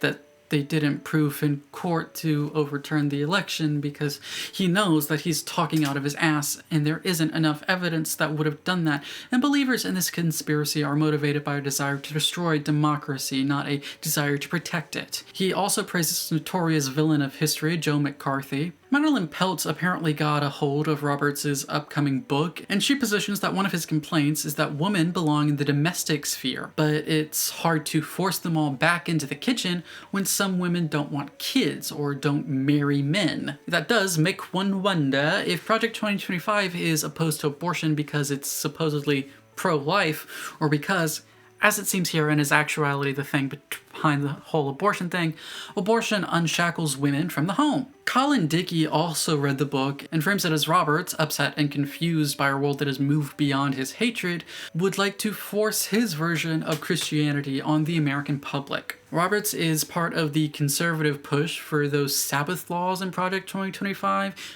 the ones where it doesn't matter what your faith is, but rather what your employer's faith is. He would also like to rid us of birth control and would like families to enter poverty in order to make sure that they're quiver full, something he doesn't seem to have any interest in doing himself. If you've heard of Roberts in any recent news cycles in 2024, if you're watching this at some other point, hopefully you have no idea who he is, you've probably mostly heard something about revolution. That's right, Kevin Roberts is a LARPer. Talking to Steve Bannon, he said, "We are in the process of the Second American Revolution, which will remain bloodless if the left allows it to be." I'm going to point out a parallel that will annoy both lines here. Roberts is very similar to a fraction on the left that also LARPs about a revolution that isn't going to happen. Why is this? Is it because horseshoe theory is real? I don't look at horses because they're evil, so I don't know. What I can and will say is that what LARPists tend to share is a commitment to populism. Yes, I will continue my crusade against populism. No politic based on "I will give you the correct people to hate and harm" is a politic worth anything. Should be thrown in the trash. So Roberts wrote the foreword to Project 2025. Any guesses who wrote the foreword to this bigoted moron's Christian nationalist wish list book? It's a Trump connection. That's right. Champion donut purchaser J.D. Vance. 3-2, Paul Dans. Next, we're going to get to the two editors of Project 2025. First up, we have Paul Dans, the former director of Project 2025. After everyone and their ancestors said, "What is this scary extremist nonsense?" including Trump, who wants to pretend it's a fringe project and not one spearheaded by the leading conservative political groups and actors, Dan stepped down from both P2025 and the Heritage Foundation. Want to know a fun fact about the guy who used to be in charge of Project 2025? He also used to work for the Trump administration. Of P2025 and Trump, Dan said, "This is ultimately his direction and his team's direction." It sounds like everyone behind P2025 is pretty confident that, despite what his campaign might say, Trump is highly invested in the group's extremist aims. And those aims, for the majority of its conception and development, have been aimed by a man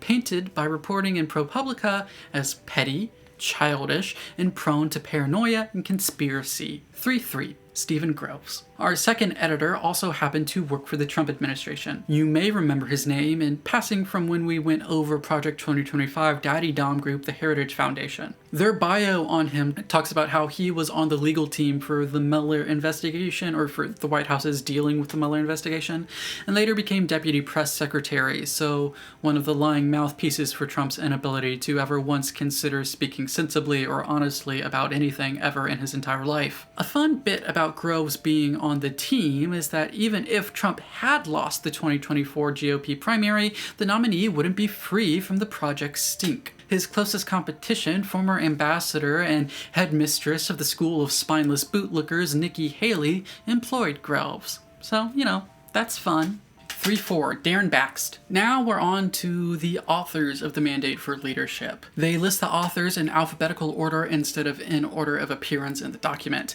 This is the only time I'm going to take their lead on something. Baxt wrote Chapter 10 on the Department of Agriculture. His main organization appeared in this video when we looked into Competitive Enterprise Institute, though before he joined them, he was another wacko working for the Heritage Hate Group. That makes sense for someone who writes about how we shouldn't be making sure our kids are able to eat. 3-5, Jonathan Barry. Barry is a sort of dingleberry dingling off of Trump. Or, in other words, this author worked for the Trump administration. His chapter is on the Department of Labor. That chapter is one of those moments where the mandate isn't good at hiding that it's just a Christian nationalist wish list. He's the one who puts out that you should force businesses to observe the Sabbath, but the extra pay only kicks in on a specific day based on the employer's religion and has nothing to do with the religious belief of the employees. He wrote an article saying that labor policy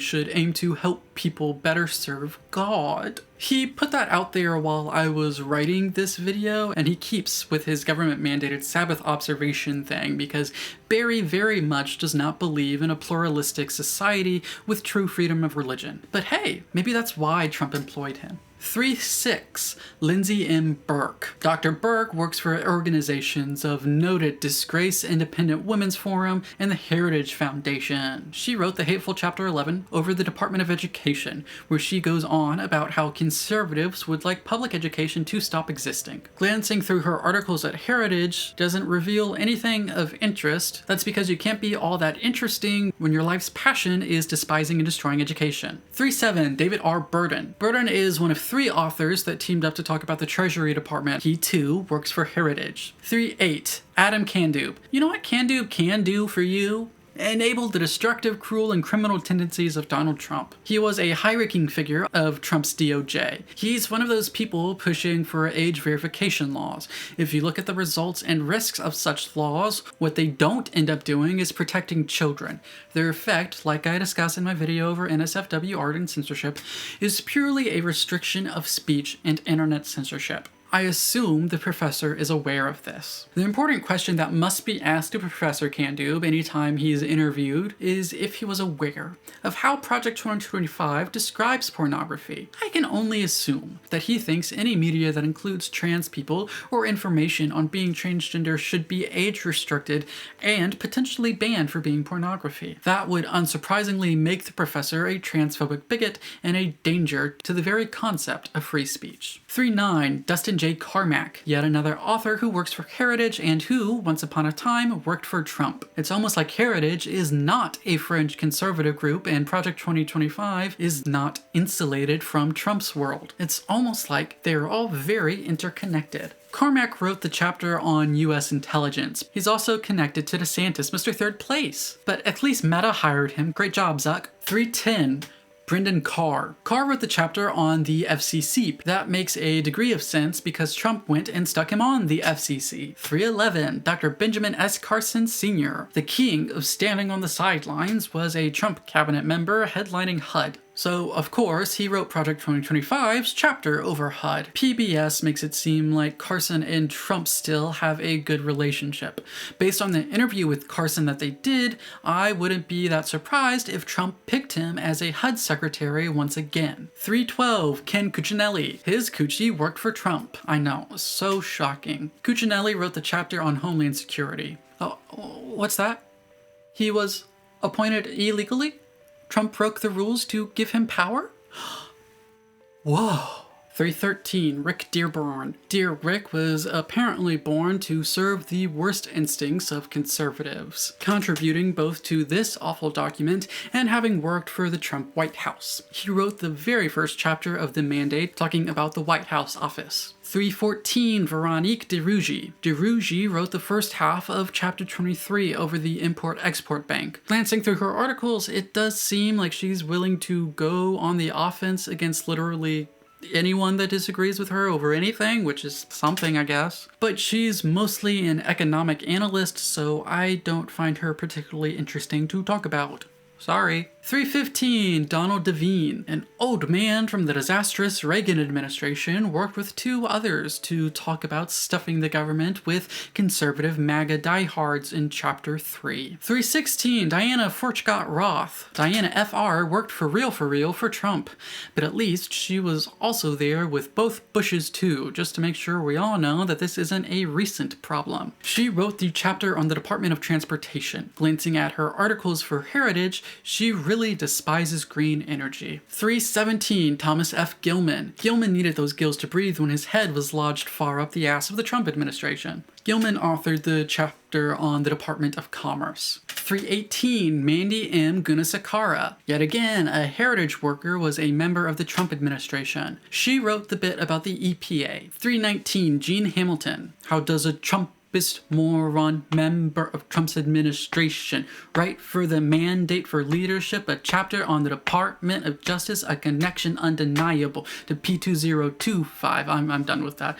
It wasn't even on beat because I wasn't thinking about it. He's a member of Stephen Miller's America First legal group, and you know the pinnacle of being a good person is working with insane racist Stephen Miller. 320, Jennifer Hazelton. There sure are a lot of writers for Project 2025 who worked for Trump, including Hazelton. She wrote the second half of the Import-Export Bank chapter, so even worse for us, she contributed to one of the more boring sections to get through. 321, Karen Kerrigan. Will she make you care again about how awful the conservative movement is in the US? She wrote the chapter on the small business admin. 322, Dennis Dean Kirk. His name is very close to being Dunkirk. Wouldn't it be nice to be watching a Christopher Nolan movie right now instead of thinking about politics and having to be concerned with how conservatives want to control the rest of us? I truly and sincerely recommend taking a break in your life sometime soon to make time to go watch some movies.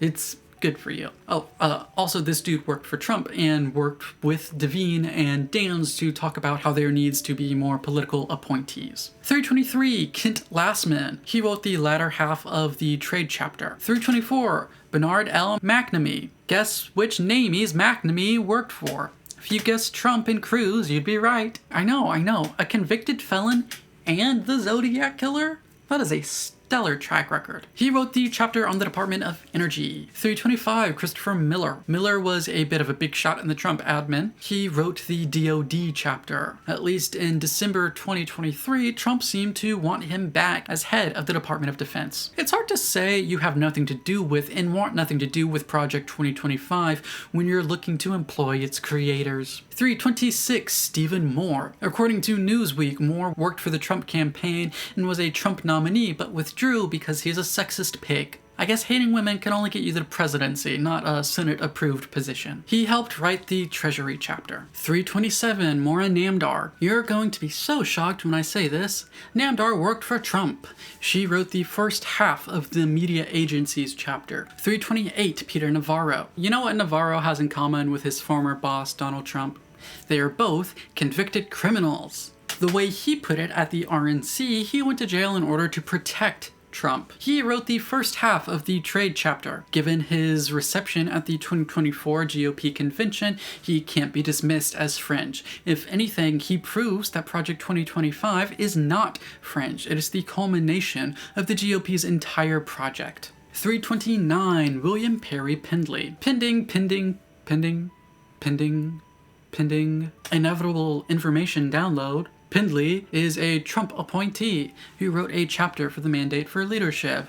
His chapter was on the Department of the Interior. 330, Max Primorak. Nothing says prim and proper like working for the hate group, the Heritage Foundation, and the hate monger, Donald Trump. He wrote the chapter on U.S. aid. 331, Roger Severino. I'm sure you know what I'm about to say. This dude works for Heritage and worked for Trump. He wrote the chapter on HHS, which means, I'm sure you can guess, his views on COVID are not great. He's the brainchild behind removing non-discrimination protections for LGBTQ people when it comes to healthcare and health insurance, according to NPR, because he is a bigot, and the Trump admin was anti-queer and would be anti-queer again if they were elected. 332, Kieran K. Skinner. She had skin in the game of the Trump administration. Skinner wrote the chapter on the State Department, meaning she's the one touting the Geneva Consensus with a bunch of countries who despise women because they also hate abortion, almost like those two things tend to go hand in hand. And that's good enough for her. 333, Brooks D. Tucker. The D stands for Donald Trump because that's who he used to work for before coming to the Mandate to write their chapter on Veterans Affairs. 334, Hans A. von Spakovsky. The A stands for A man who worked for Trump. He wrote the chapter on the FEC. That might make you think he's an election denialist who hates democracy. He didn't actually join in on the conspiracies around 2020 and trying to install Trump as king, but he does run around the place whispering about how there's totally a ton of voter fraud going on all over the place all the time. Maybe sounds like the foundations for election denial both in 2020 and going forward. When Trump contests his upcoming 2024 loss, look for Spakovsky's work to be cited in the inevitable court cases. 335, Russ Vought. Guess who worked for Trump?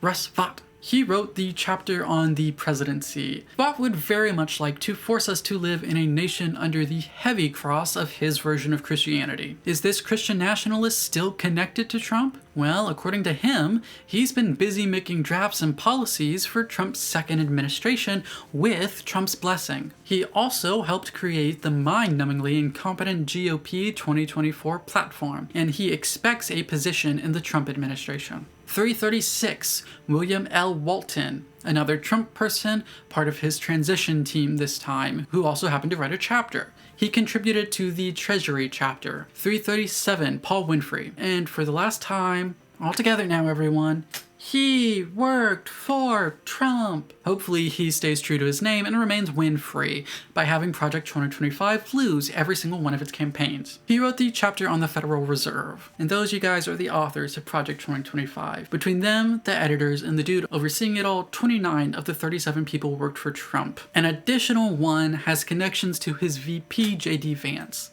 That is 78%. For the people who contributed. All right. Hopefully this goes by quickly and then we can be done with this part of the analysis and the whole thing. For one, Mark Albrecht. He appears to be an old man space dude. I guess Musk's journey from SpaceX to conservative shithead was based off Albrecht. For two, Chris Anderson. He currently works for Senator Steve Daines of Montana, but previously he worked for the Trump administration in Veteran Affairs. For three, Jeff Anderson. Jeffy is president of American Main Street Initiative. He worked for Trump at the DOJ. Over at the American Conservative Bullshit Mag, he wrote about how masks are evil and dangerous, actually, because of course a dude who worked for Trump doesn't care about science or protecting people from COVID. For four, Michael Anton, Hillsdale guy here, and he served on the Hill in Trump's administration. For five, E.J. Anthony, a Heritage employee who thinks the point of education is making good little workers. He seems to highly dislike college and would prefer high schools to become like little apprenticeship places instead of institutions of learning. I wonder why he signed on to the We Hate Education policy document. For six, Andrew Arthur. Artie here works for Center for Immigration Studies. He didn't work for Trump, but he did work for DeSantis, just so that everyone can remember come 2028. For seven, Paul Atkins. He apparently works for Potomac Global Partners, shockingly not a group signed on to Project 2025. It seems to be a business investment lawyer thing, so whatever. For eight, Julie Axelrod. You might remember this name from Center for Immigration Studies. where I listed her as someone who worked for Trump, but she also signed onto the doc herself. For 9, James Bacon. The College Republicans of America tweeted out that Bacon joined them as an advisor, which is where I confirm this is the same James Bacon who worked for the Trump White House. For 10, James Baer. James is a fellow at America First Policy Institute, a group whose name makes me surprised they aren't behind Project 2025. Unsurprisingly, he worked for Trump. For 11, Stuart Baker. Baker is a lawyer at Steptoe and Johnson who was more relevant during the Bush years. For 12, Eric Baptist, worker at hate group Alliance Defending Freedom and former worker for Trump's EPA. For 13, Brent Bennett, Texas Public Policy Foundation. That's the group he belongs to. For 14, John Berlau. He works for Competitive Enterprise Institute. For 15, Russell Berman. He signed on as a member of the Hoover Institution. This Stanford professor happens to have also worked for the Trump administration. For 16, Sanjay Bhagat, a professor at the University of Colorado Boulder, signing on to a doc that hates education. For 17, Stephen Billy. Billy comes to us from Susan B. Anthony Pro-Life America. His LinkedIn says he worked for the Trump admin. For 18, Brad Bishop. Bishop is of American Cornerstone Institute and of the Trump White House. For 19, Willis Bixby. He's from something called WWBX. I do not know what that is, and it doesn't really look like the internet knows who he is. For 20, Josh Blackman. Blackman is a professor at South Texas College of Law who I don't care about. For 21, Jim Blue. Blue blew in from the Defense of Freedom Institute. As mentioned there, he worked for Trump's education department. For 22, Robert Burdens. He's the CEO of Christian homeschooling company Classical Conversations, the group attached to his name when he decided to advise and keep his name on the mandate that calls for the destruction of public education, and has been signed by several Christian nationalist groups. For 23, Rachel Bovard, Conservative Partnership Institute. That's where we got Rachel Bovard. For 24, Robert Bose. Based on ProPublica, it looks like he worked for Trump's campaign and his HUD. For 25, Matt Bowman. Oh, yay, more ADF hate group members. Yes, he did work for Trump because Trump loves employing hate group members. For 26, Stephen G. Bradbury. Speaking of hate groups, the Heritage Foundation. Bradbury worked for Trump's transportation department. For 27, Preston Brashers. He works with Bradbury, I guess, over at the Heritage Foundation. For 28, Jonathan Brunitsky. He's the CEO of Athos, whatever that is, and a former Trump DOJ worker. 429, Kyle Brosnan. More Heritage Foundation people working for Trump. Shocking. This one at HHS. 430, Patrick T. Brown, live from Ethics and Public Policy Center. 431, Robert Burkett, ACLJ Action. I'm fairly certain that his executive branch work comes from the Trump admin since he graduated in 2013. 432, Michael Burley. Burley is of the American Cornerstone Institute. I guess he doesn't matter because there's about zero information on him that I could find online. 434, David R. Burden. No, I do not know why one of the authors is listed down here. Yes, I do think it's weird. 435, Jonathan Butcher. Butcher is an anti-trans Christian extremist from the Heritage Foundation who despises education. 436, Mark Busby. Busy Buzzing Bee Busby signed with his own group, Busby Maritime Associates. Yes, he did serve in an appointed position by Trump. 437, Margaret Byfield. Byfield likes fields, is what I gathered from American Stewards of Liberty. 438, David Byrd. No idea what Corn Ferry is. Is that a Midwestern gay making do? Regardless, yes, Byrd flew in the Trump administration. 439, Anthony Campow. He's been camping out at Center for Renewing America. He also got to see Melania's camp Christian horror scenes because he worked for the Trump White House. 440, James J. Carafano. If he cared about other people, he wouldn't belong to the Heritage Foundation. He apparently was a leading part of the Trump transition team in 2016. 441, Frank Carroll. I thought professional forest management wasn't a group, but just like a general job description.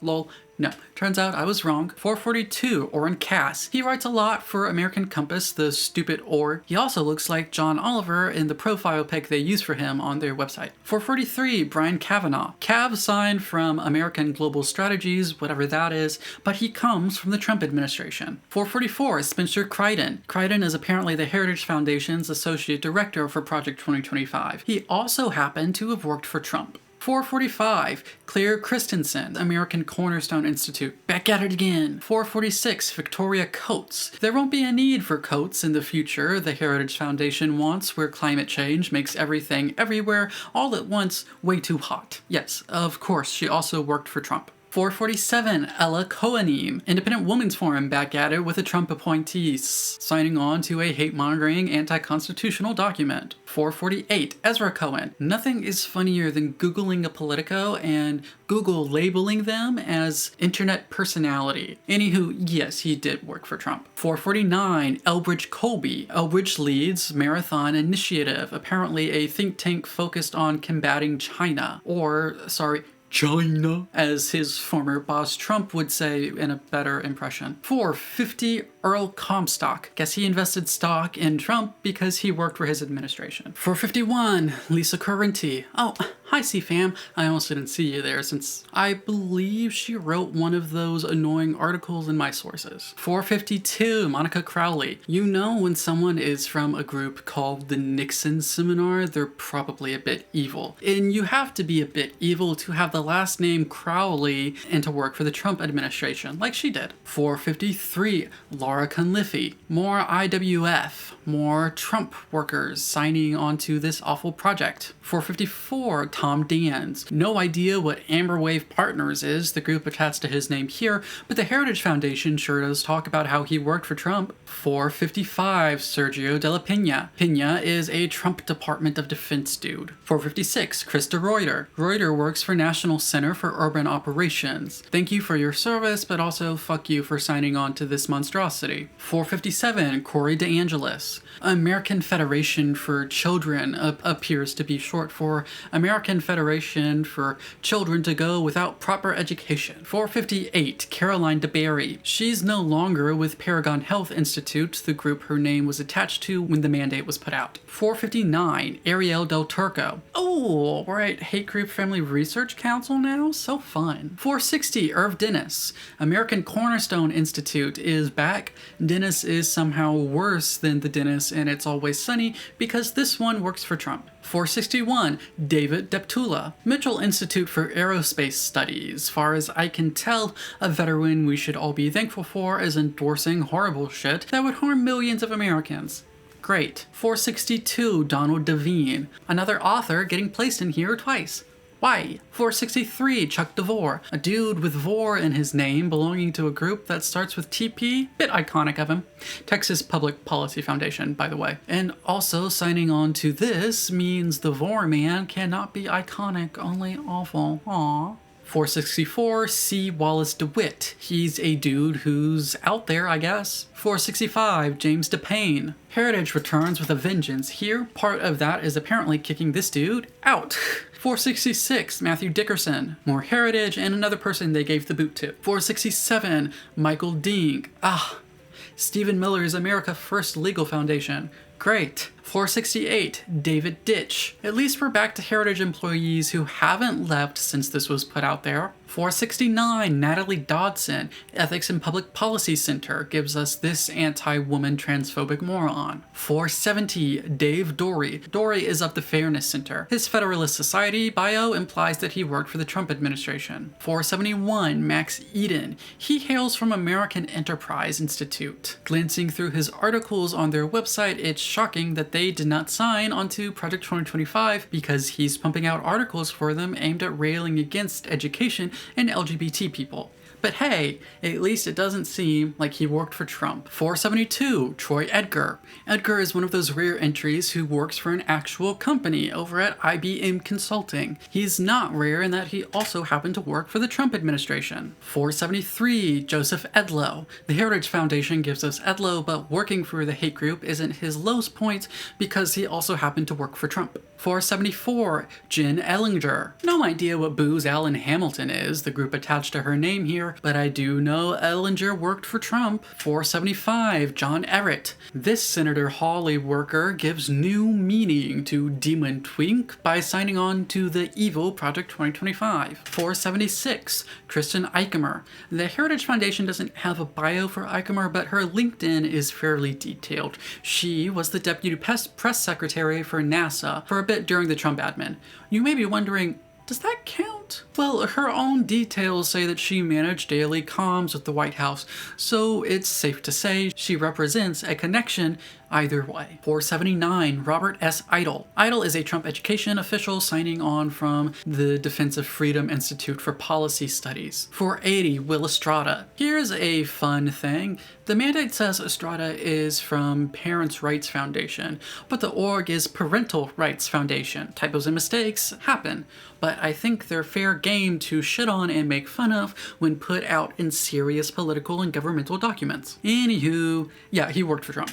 481, John Fear. Fear was already outed as a Trump employee when we covered Center for Immigration Studies. 482, Baruch Feigenbaum. He comes to us from Reason Foundation, where they reason he has a really cool name, but unfortunately, he does it shame by signing on to Project 2025. 483, Travis Fisher. The Heritage Foundation sent him on a fishing trip because he doesn't work for them anymore. 484, George Fishman. Speaking of fish, when we cast a rod at Center for Immigration Studies, we caught a Trump man in the fish man. 485, Leslie Ford. She was part of hate group Heritage when she let them print her name on this hate doc, but before that she wrote for the hate avatar, and by that I mean Donald Trump. 486, a Heron Friedman. Federal Policy Group's website is not secure, so that's fun. Anywho, he worked for Trump's Treasury Department. 487, Bruce Fronin. Gotta love it when a professor puts his name on a doc that despises education. He brings great honor to Ohio Northern University. 488,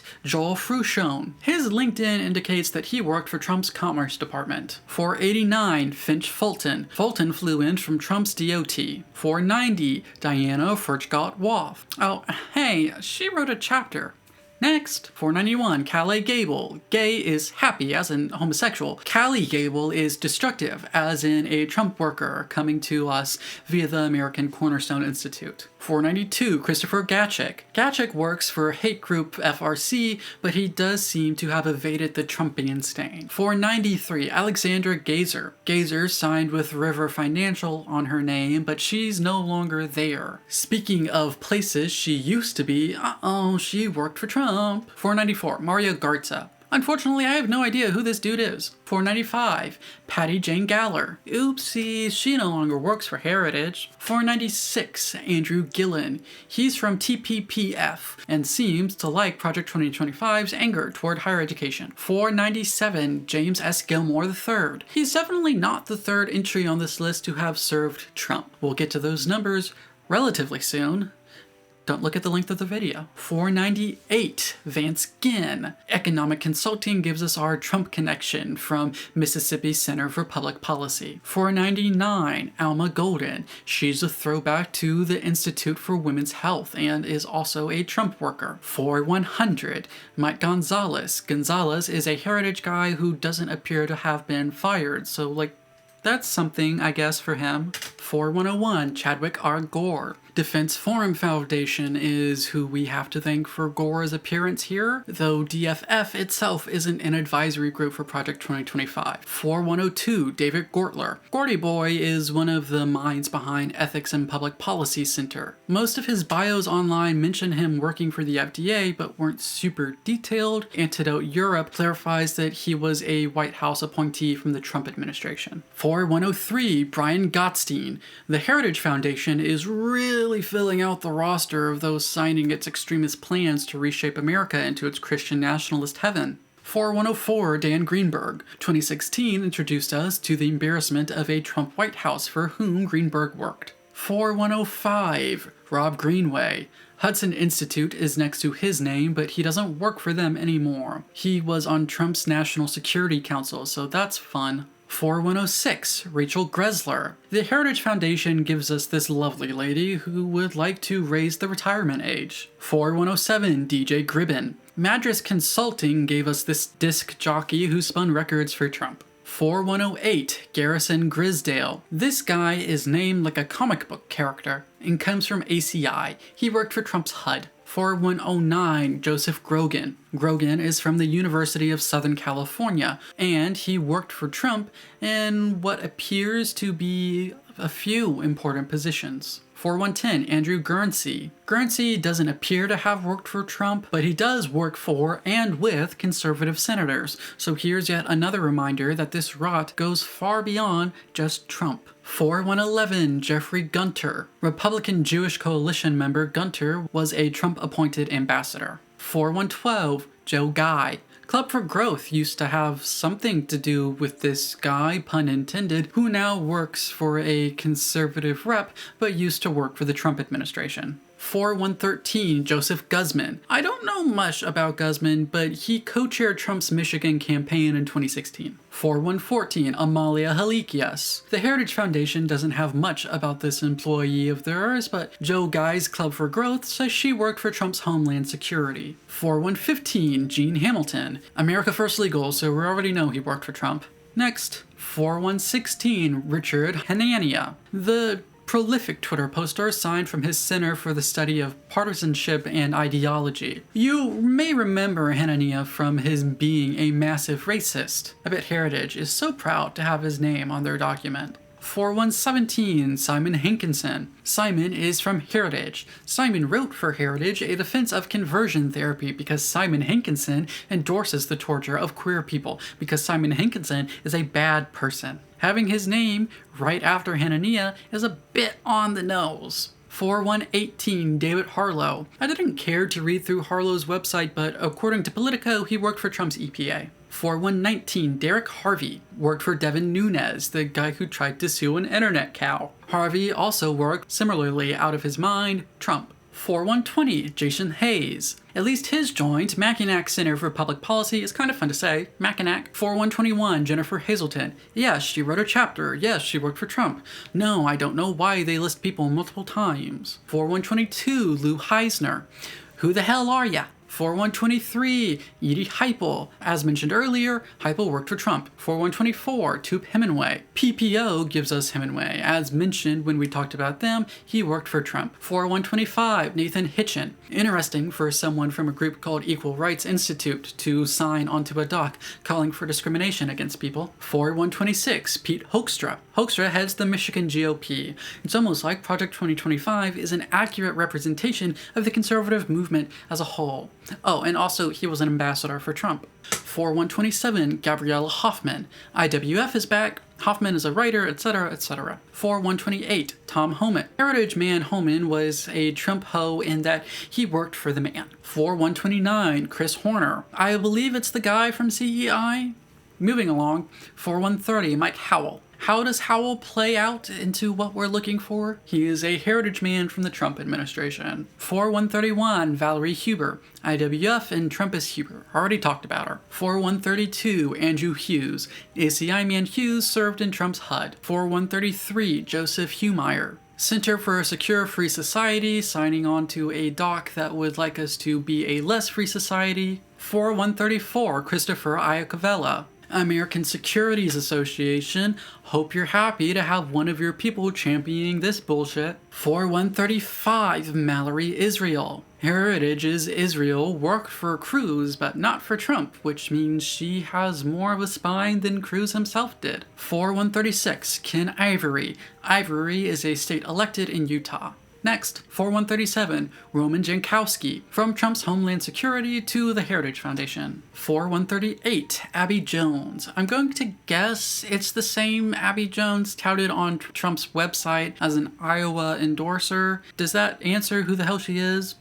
Not really, but they're connected, I guess. 4139, Emily Cow. ADF hatred continues down the list, but I'm not letting it touch me, so moving on. 4140, Jared M. Kelson. Law firm Boyden Gray and Associates gets to have their name put on this doc by Kelson, a former Trump DOJ guy and dude who brings shame to the name of Jared. 4144, Aaron Karate. EPPC gave us this dude who's all like, but I should be able to spread COVID conspiracies and lies about science, ooh woo. 4142, Ali Kilmartin. Hate group ADF is home for Kilmartin, who we already mentioned worked for Trump. 4143, Julie Kirchner. Federation for American Immigration Reform spells out FAIR. You know, FAIR, a document advocating for discrimination and preferential treatment for Christians. Yes, she also did work for Trump on immigration matters, so you can imagine her opinions on what fairly treating her fellow human beings means.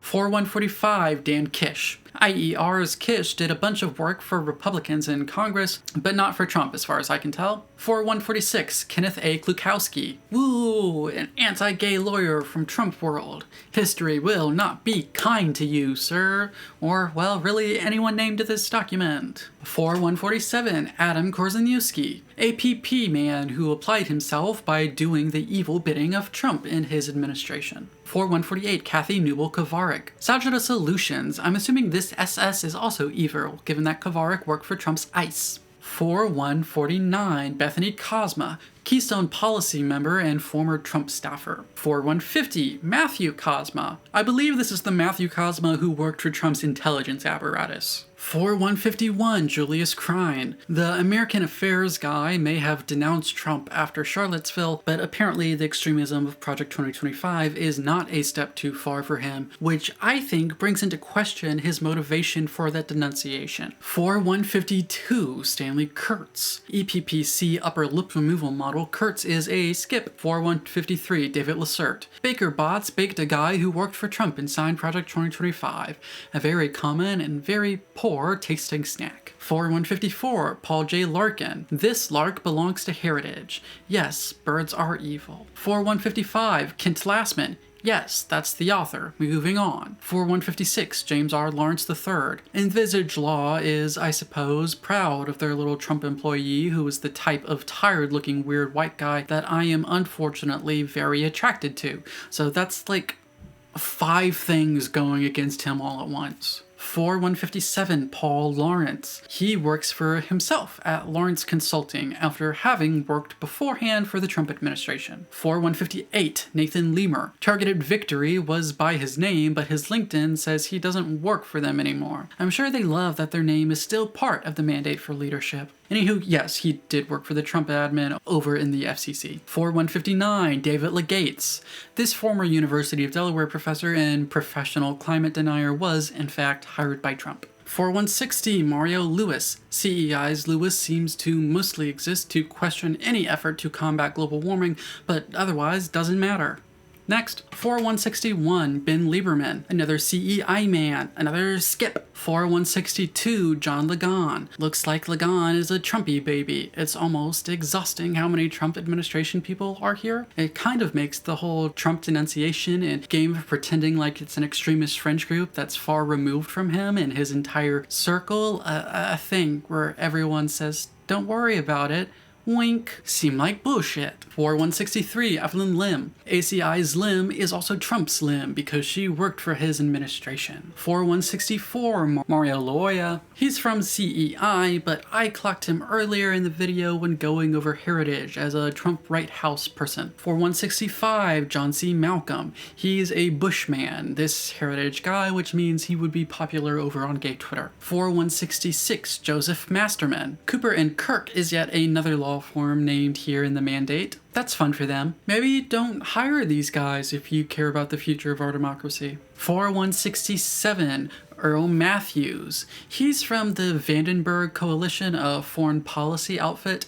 Speaking of outfits, you know who's bad at wearing them? His former boss, Donald Trump. 4168, Dan Mahler. Already mentioned him in the Heritage section, but just reiterating here that he worked for both the hate group and for Trump. 4169, Drew McCall. ACI's McCall has his name in a Fox News article that lists him as a HUD employee for Ben Carson, so I feel comfortable calling him a Trump worker. 4170, Trent McCarter. Boyd and Gray and Associates gives us this lawyer who, yep, sees, worked for Trump. Hey, they keep coming up. 4171, Micah Meadowcroft. We talked about him with CRA, but he put the American Conservative next to his name.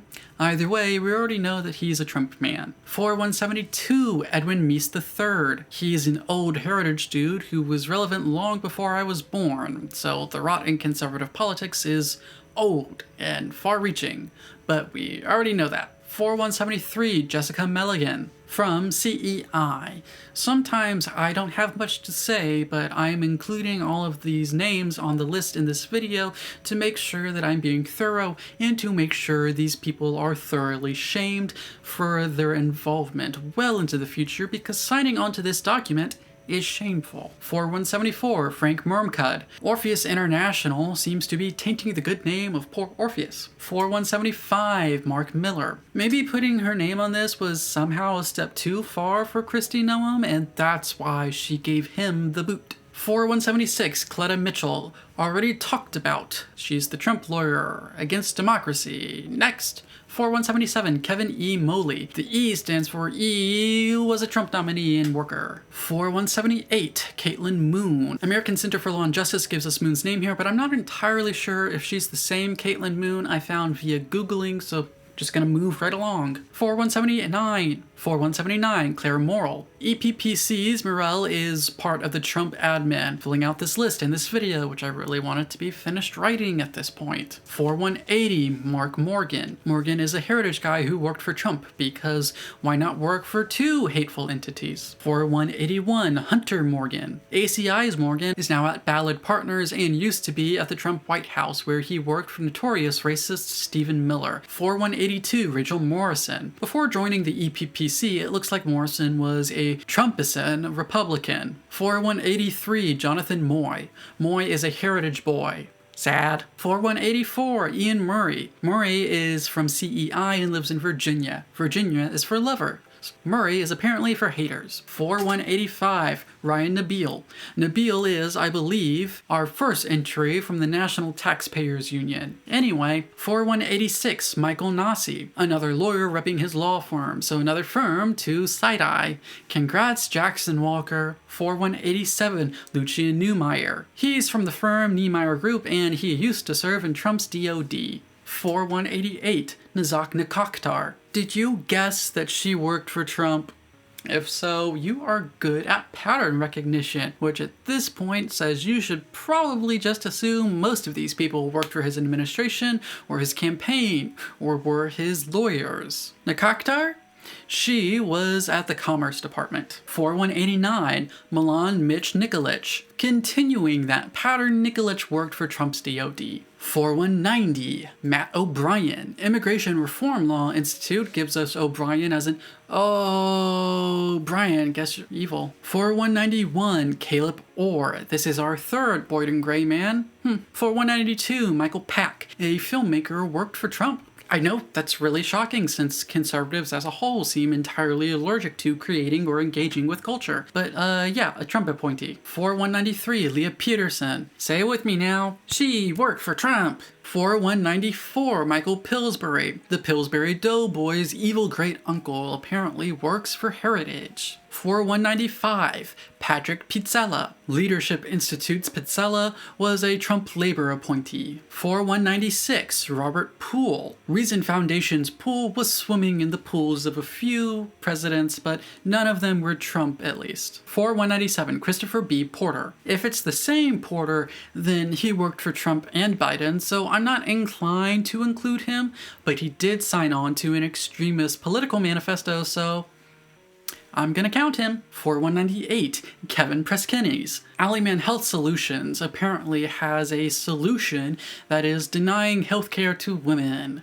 That's my guess, since Preskennies here decided to associate them with Project 2025.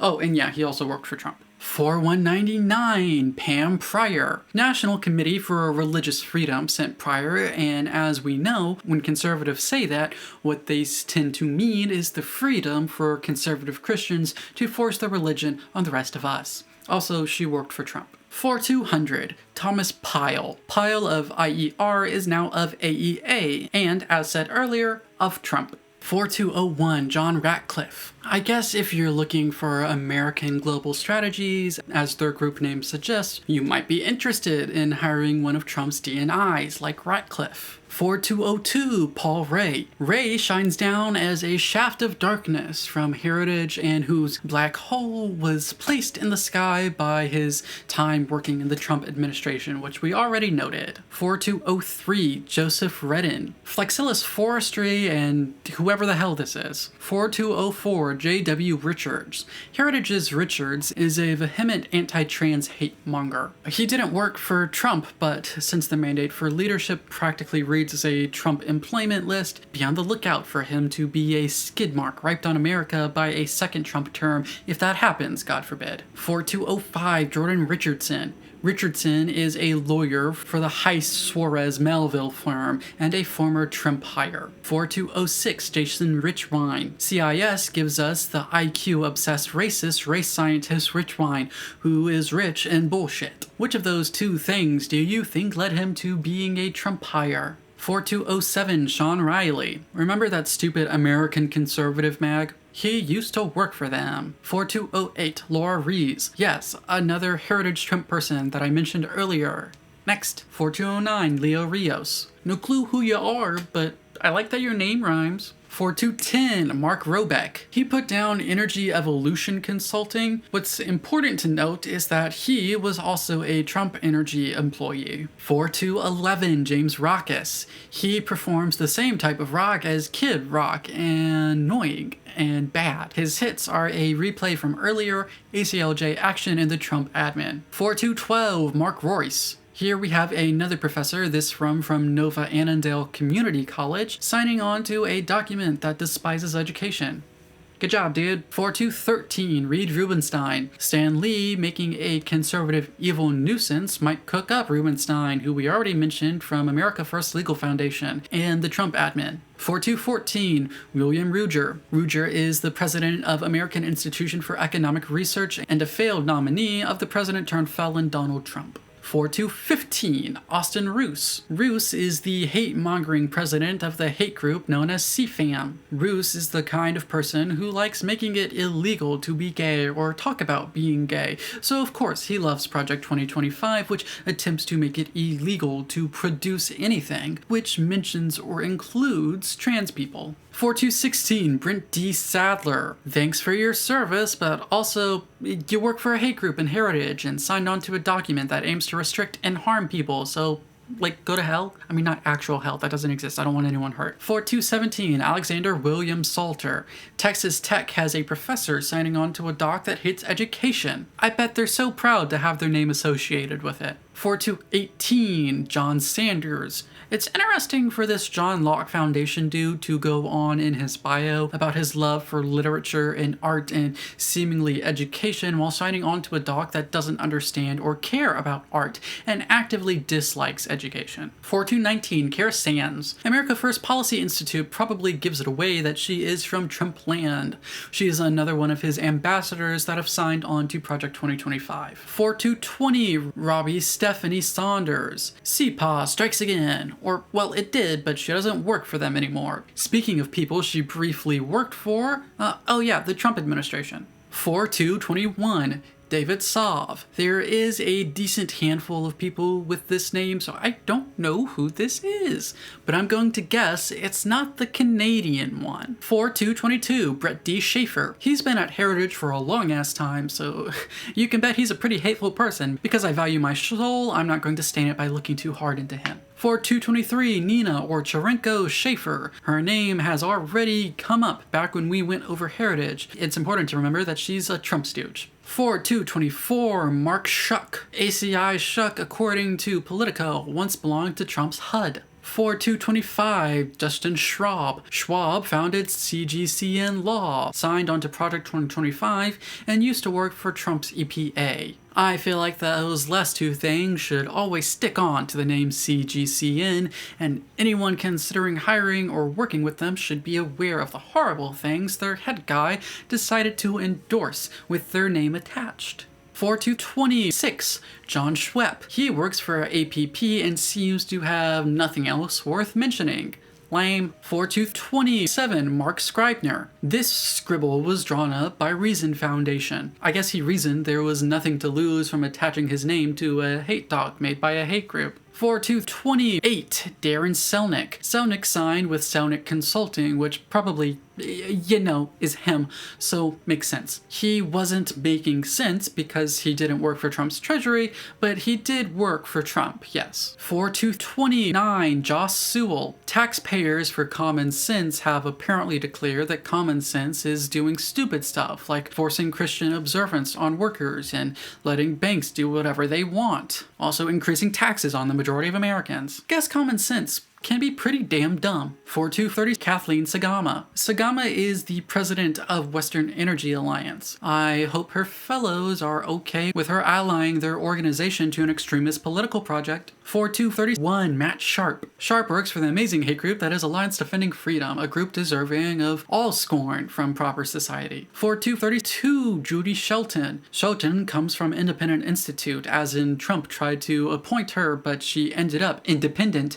because the Senate didn't confirm her. Oopsies. 4233, Nathan Symington. Symington is a current FCC commissioner stuck there by Trump. Given Project 2025 would like the FCC to make distribution of NSFW online material illegal and considers the existence of trans people to be pornography, I'd say it's probably bad that Symington is in any position of power. My understanding is that his term is up at the end of 2025, and we need a President Harris and a Democratic Senate to make sure that he exits the FCC as soon as possible. 4234, Lauren Smith. Smith is sullying the name of Skyline Policy Risk Group, whoever they are, because you can guess from this that they're not the greatest at risk assessment when their president is signing onto a hate document widely made fun of and denounced by the American public and most politicians because its extreme ideas made the mistake of actually saying what conservatives want, things that most people oppose. Oh, and yes, she also did work for Trump. 4235, Zach Smith, another heritage stooge. Hey, if you wanted the rest of the world to associate you with a hate group, you're doing an excellent job, my man. 4236, Jack Spencer. Heritage's list of hateful morons continues to pad the list of names in Project 2025. 4237, Adrian Sparrow. Sparrow currently works for House Republicans because Project 2025 reaches throughout the conservative movement. Before that, she worked for Trump. Crazy, I know, who would have thought? 4238, Thomas W. Spower. He no longer works for Heritage. Good for him, I guess, but also shame on him for having ever worked for them in the first place. 4239, Peter St. Onge. No real saints would work for the Heritage Foundation. Sometimes playwrights name characters for what they are, like I had a teacher who spoke in malapropisms in one of my plays, and I named her Ms. Peak, so misspeak. Other times, you name them for irony. You don't have to name them for anything, but sometimes it's for irony, like naming someone Saint when they worked for a hate organization. 4240, Chris Stanley. The head of the Functional Government Initiative would apparently like to make the government no longer functional given that he's endorsing the mandate. Guess what? He's also a Trump appointee. 4241, Paula M. Stannard. What do Trump and Bush have in common? They're both immoral idiots who can't speak coherently. They also both hired Paula Stannard at HHS. 4242, Parker Stathatos. He signed on with TPPF, who he wasn't even affiliated with when the mandate was published, which really leads me to wonder about the basic competency of editors Paul Dans and Stephen Groves. There have been edits to people's names and the orgs next to them since the mandate was originally published in 2023, and yet Stathatos continues to have TPPF next to his. And that basic incompetency is kind of a connection to the GOP's platform. 4243, William Steiger. Steiger is a double dipper who dipped his dumbass into the administrations of Bush the Younger and Donald Trump. You should maybe look into his Bush time to see how unprincipled he might be. 4244, Kenny Stein. Jill Stein is probably really grateful that people like Kenny Stein at the IER exist so that she can't be labeled worst Stein in American politics. Speaking of contenders for the worst in US politics, he didn't work for Trump, but he did work for Ted Cruz. 4245, Corey Stewart. Hard to sully the name of your law firm when it's your law firm named after your own sullied self. That framing means you can probably guess that, yes, of course he worked for Trump. 4246, Maurice Stull. Of course, Stull signed on to Project 2025 because the government must be filled with partisan political appointees who do our bidding thing is allegedly something that she attempted to get going when she was in the Trump administration. Regardless of if an actual list existed, she was investigated by the Inspector General. Stull harassed career employees who she thought were disloyal to President Trump, which led to mistreatment and retaliation. So Stull is an asocial asshole. Of course, she was in the Trump admin. Of course, she signed on to Project 2025.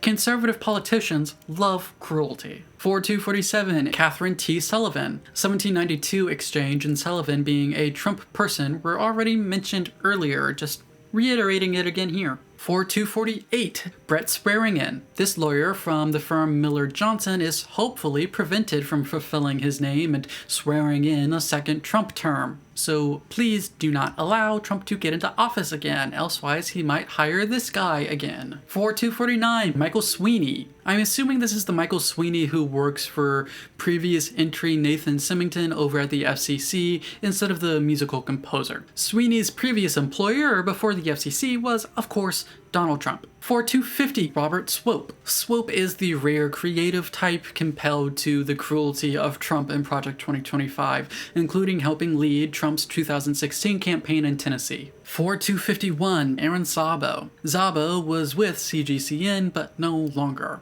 He was also once with the Trump White House. 4252, Caddy Talento. Talento comes to us from All Better Health. Our health would certainly be better in the world where Project 2025 does not come to pass, and this former Trump official isn't back in the White House. 4253, Tony Tata. Stop that, it is rude to laugh at people's names. Anywho, we got to say ta-ta to Tata when Trump's losing meant he lost his job at the DOD. 4254, Farnez Farkas Thompson. Thompson apparently likes stomping on the future of our children, given that she worked for Trump's DOE and signed on to the anti-education mandate for leadership. 4255, Todd Thurman. Thurman is from ACI. I thought for a second I couldn't find any info on him because ACI decided he isn't worthy of a bio and he doesn't have much of a presence elsewhere, but his name turns up in that list of Ben Carson HUD underlings, so woo, he worked for Trump because of course he did. 4256, Brett Tolman. Tolman's heyday was during the Bush days. I've mentioned it a few times already, so I'm beating a dead horse now, but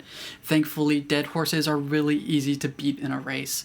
Tolman is a reminder that Project 2025 is not merely Trumpism.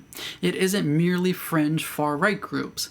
It's the extremism of the Republican project as a whole. 4257, Kayla M. Tonneson. She already came up earlier when we went over Recovery for America Now, but here's a reminder that she worked for Trump. 4258, Joe Trotter.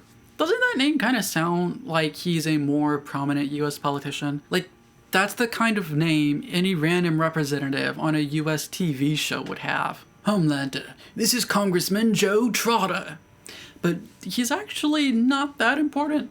Oh well. 4259, Tevi Troy. He's on here with the Mercatus Center, but Troy doesn't mention it anywhere, so I think they're not associated any longer. Anywho, he's a Bush baby and not a Trump tot. 4260, Clayton Tufts. Tufty has a decent bit of government experience under his belt that includes working for the admin of the guy who grabbed women below the belt, Donald Trump. 4261, Aaron Valdez. Guess who quit TPPF to join that dumb Barry Weiss University? Aaron Valdez.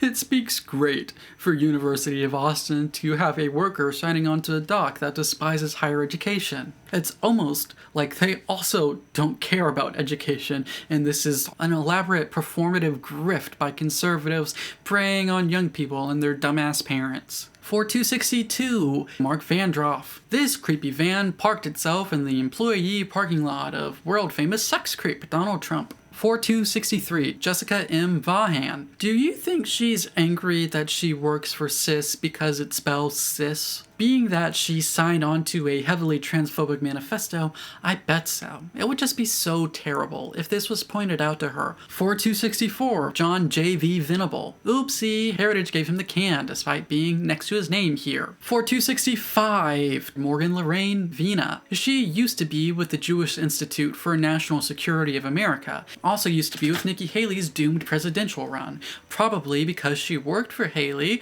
when Haley was an ambassador. This was one of several roles that she had in the Trump administration. 4266, Andrew N. Vollmer. Vollmer is a retired lawyer dude who is very, very old. 4267, Hans A. von Spakovsky. Yes, he is an author. Yes, we already know he's connected to Trump. Yes, we're moving on. 4268, Greg Wolcher. Greggy Poo is the president of Natural Resources Group. 4269, David M. Walsh. Dakota Group's Walsh is a person who exists?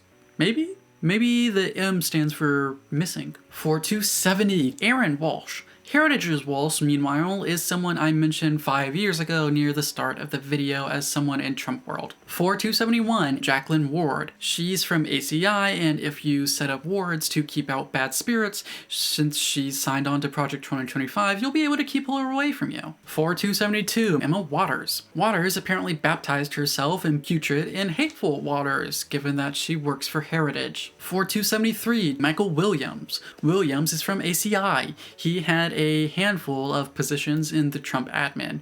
We are so close to being done, oh my god. 4274, Aaron Wolf. There are a handful of Aaron Wolfs out there, a pack, you could say, and I'm sure whichever one of them signed on to this considers themselves the alpha of that pack, but I have no idea which one he is. 4275, Jonathan Wolfson. This little Omega cub was off chasing Trump like he was an alpha with strong pheromones. To translate that out of Omega-verse speak, he worked in the Trump administration. 4276, Alexei Voltornist, the founder of Athos, so everyone avoid and shun that org, worked in 2 Trump departments because he felt the need to double dip himself into the vat of awful. 4277, Frank Wuko. Of course Wuko signs on to Project 2025 because Wuko is a birther, which means he's both a racist conspiracy conservative and a former Trump employee. 4278, Cesar Ibarra. He no longer works for Freedom Works because he's with the Freedom Caucus in the US House. If you know anything about the Freedom Caucus,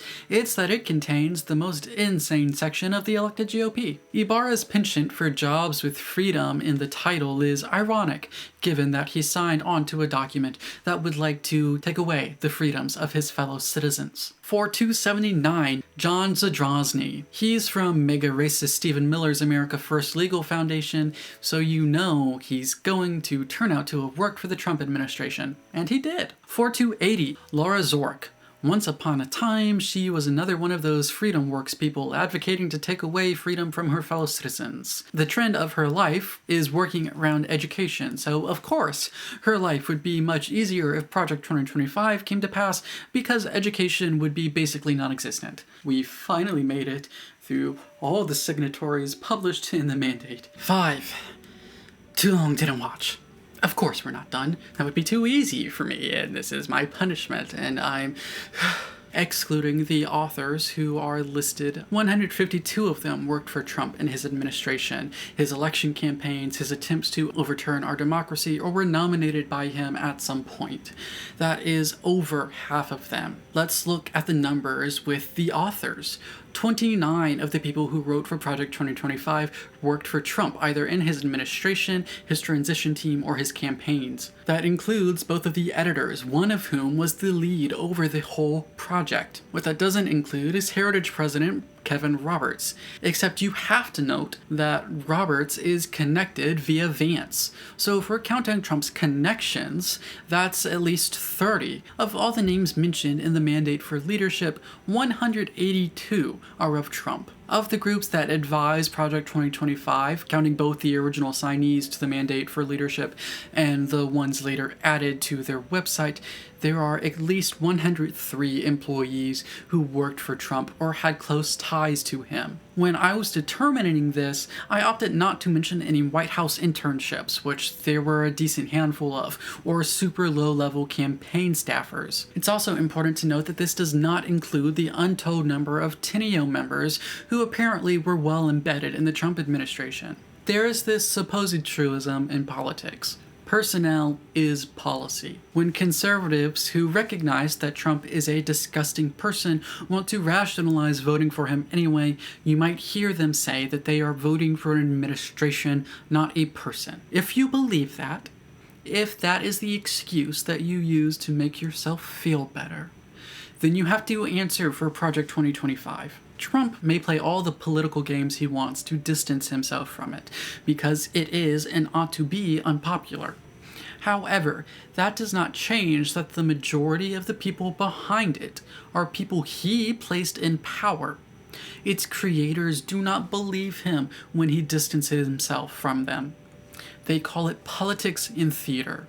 The contributors and advisors to Project 2025 have connections to all three of the 2024 GOP primary frontrunners. Trump's VP pick, J.D. Vance, has connections to Project 2025 and the groups behind it. Congressional Republicans and Republican governors have clear connections to Project 2025. The Heritage Foundation, Alliance Defending Freedom, the Family Research Council, Hillsdale College, Teneo, Liberty University, anything dealing with Dr. James fucking Dobson, the NRA, Turning Point, and Moms for Liberty are all incredibly influential in the entirety of the conservative movement, and many of them have been for a long time here in the United States, and they have all put their might behind Project 2025. Conservatives have done their level best to downplay the document, to call it fringe, to call its backers fringe, but they do not believe that, because they have not excised these groups and continue to allow them to hold insane levels of influence over them and their cohorts. Conservative individuals may well be opposed to Project 2025. That's just because the majority of humans are not awful. But something being extreme does not automatically make it fringe. It does not make it unimportant. We must talk about and defend against this project because it represents the conservative movement and not merely the far right posting racist memes over on Twitter. These are powerful people who would like to gain and hold power again over the rest of us. The organizations and the people behind Project 2025 must be held to account.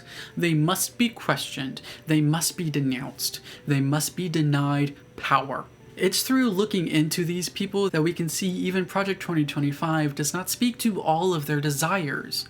Several of its advisors, both groups and people, desire the criminalization of being LGBT. Now, Project 2025 all but explicitly calls for the criminalization of being trans. That in and of itself deserves the strongest condemnation. But those behind it also would like the destruction of gay rights. When Heritage plays innocent and says Project 2025 doesn't call for the end of gay marriage, if you can't see the impish grin that they have, you don't know who Heritage is, or the ADF, FRC, James Dobson, or many of the other hardcore extremists behind Project 2025. These people and groups currently feel fine putting their names behind a document that calls for enforced religious observation, increased workplace dangers for children, the destruction of public education, the deaths of pregnant women who could be saved elsewise, the criminalization of trans existence, the banning of any mention of trans people in the United States, and the dismantling of the First Amendment, amongst other horrible things. I have a whole video about it, and people much more patient, engaging, and smarter than I have and will continue to raise the alarm about the mandate and the rest of Project 2025, regardless of whether or not Trump wins the election. This is the future conservatives at large wish for America. Until they denounce and blacklist these groups and people, we should continue to expect this extremism out of the party as a whole. To save us from Project 2025 and its harmful puppeteers, vote for Harris in 2024 and vote blue up and down the ticket. If there is a race where a more progressive person can win, vote for them. If there isn't, vote for the viable candidate who will keep these people out of power. All right, Corona out.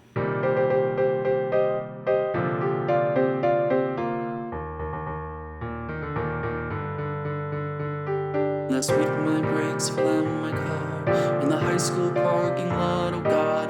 Mama said no one would do that. I'm safe and that's a fact. Every day I sleep in homeroom, then detention 3 to 4, and I cannot focus.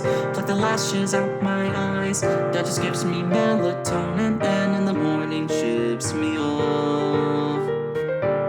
They're sending us to war to fight another fucked up battle. Marches off to face down snot-nosed teachers, armed tooth and nail with state-based testing. Shoot us down with backhand compliments. Pretty preppy, but not much up there. I thought you could only make dog shit. Fuck a bitch, have you heard the rumors yet?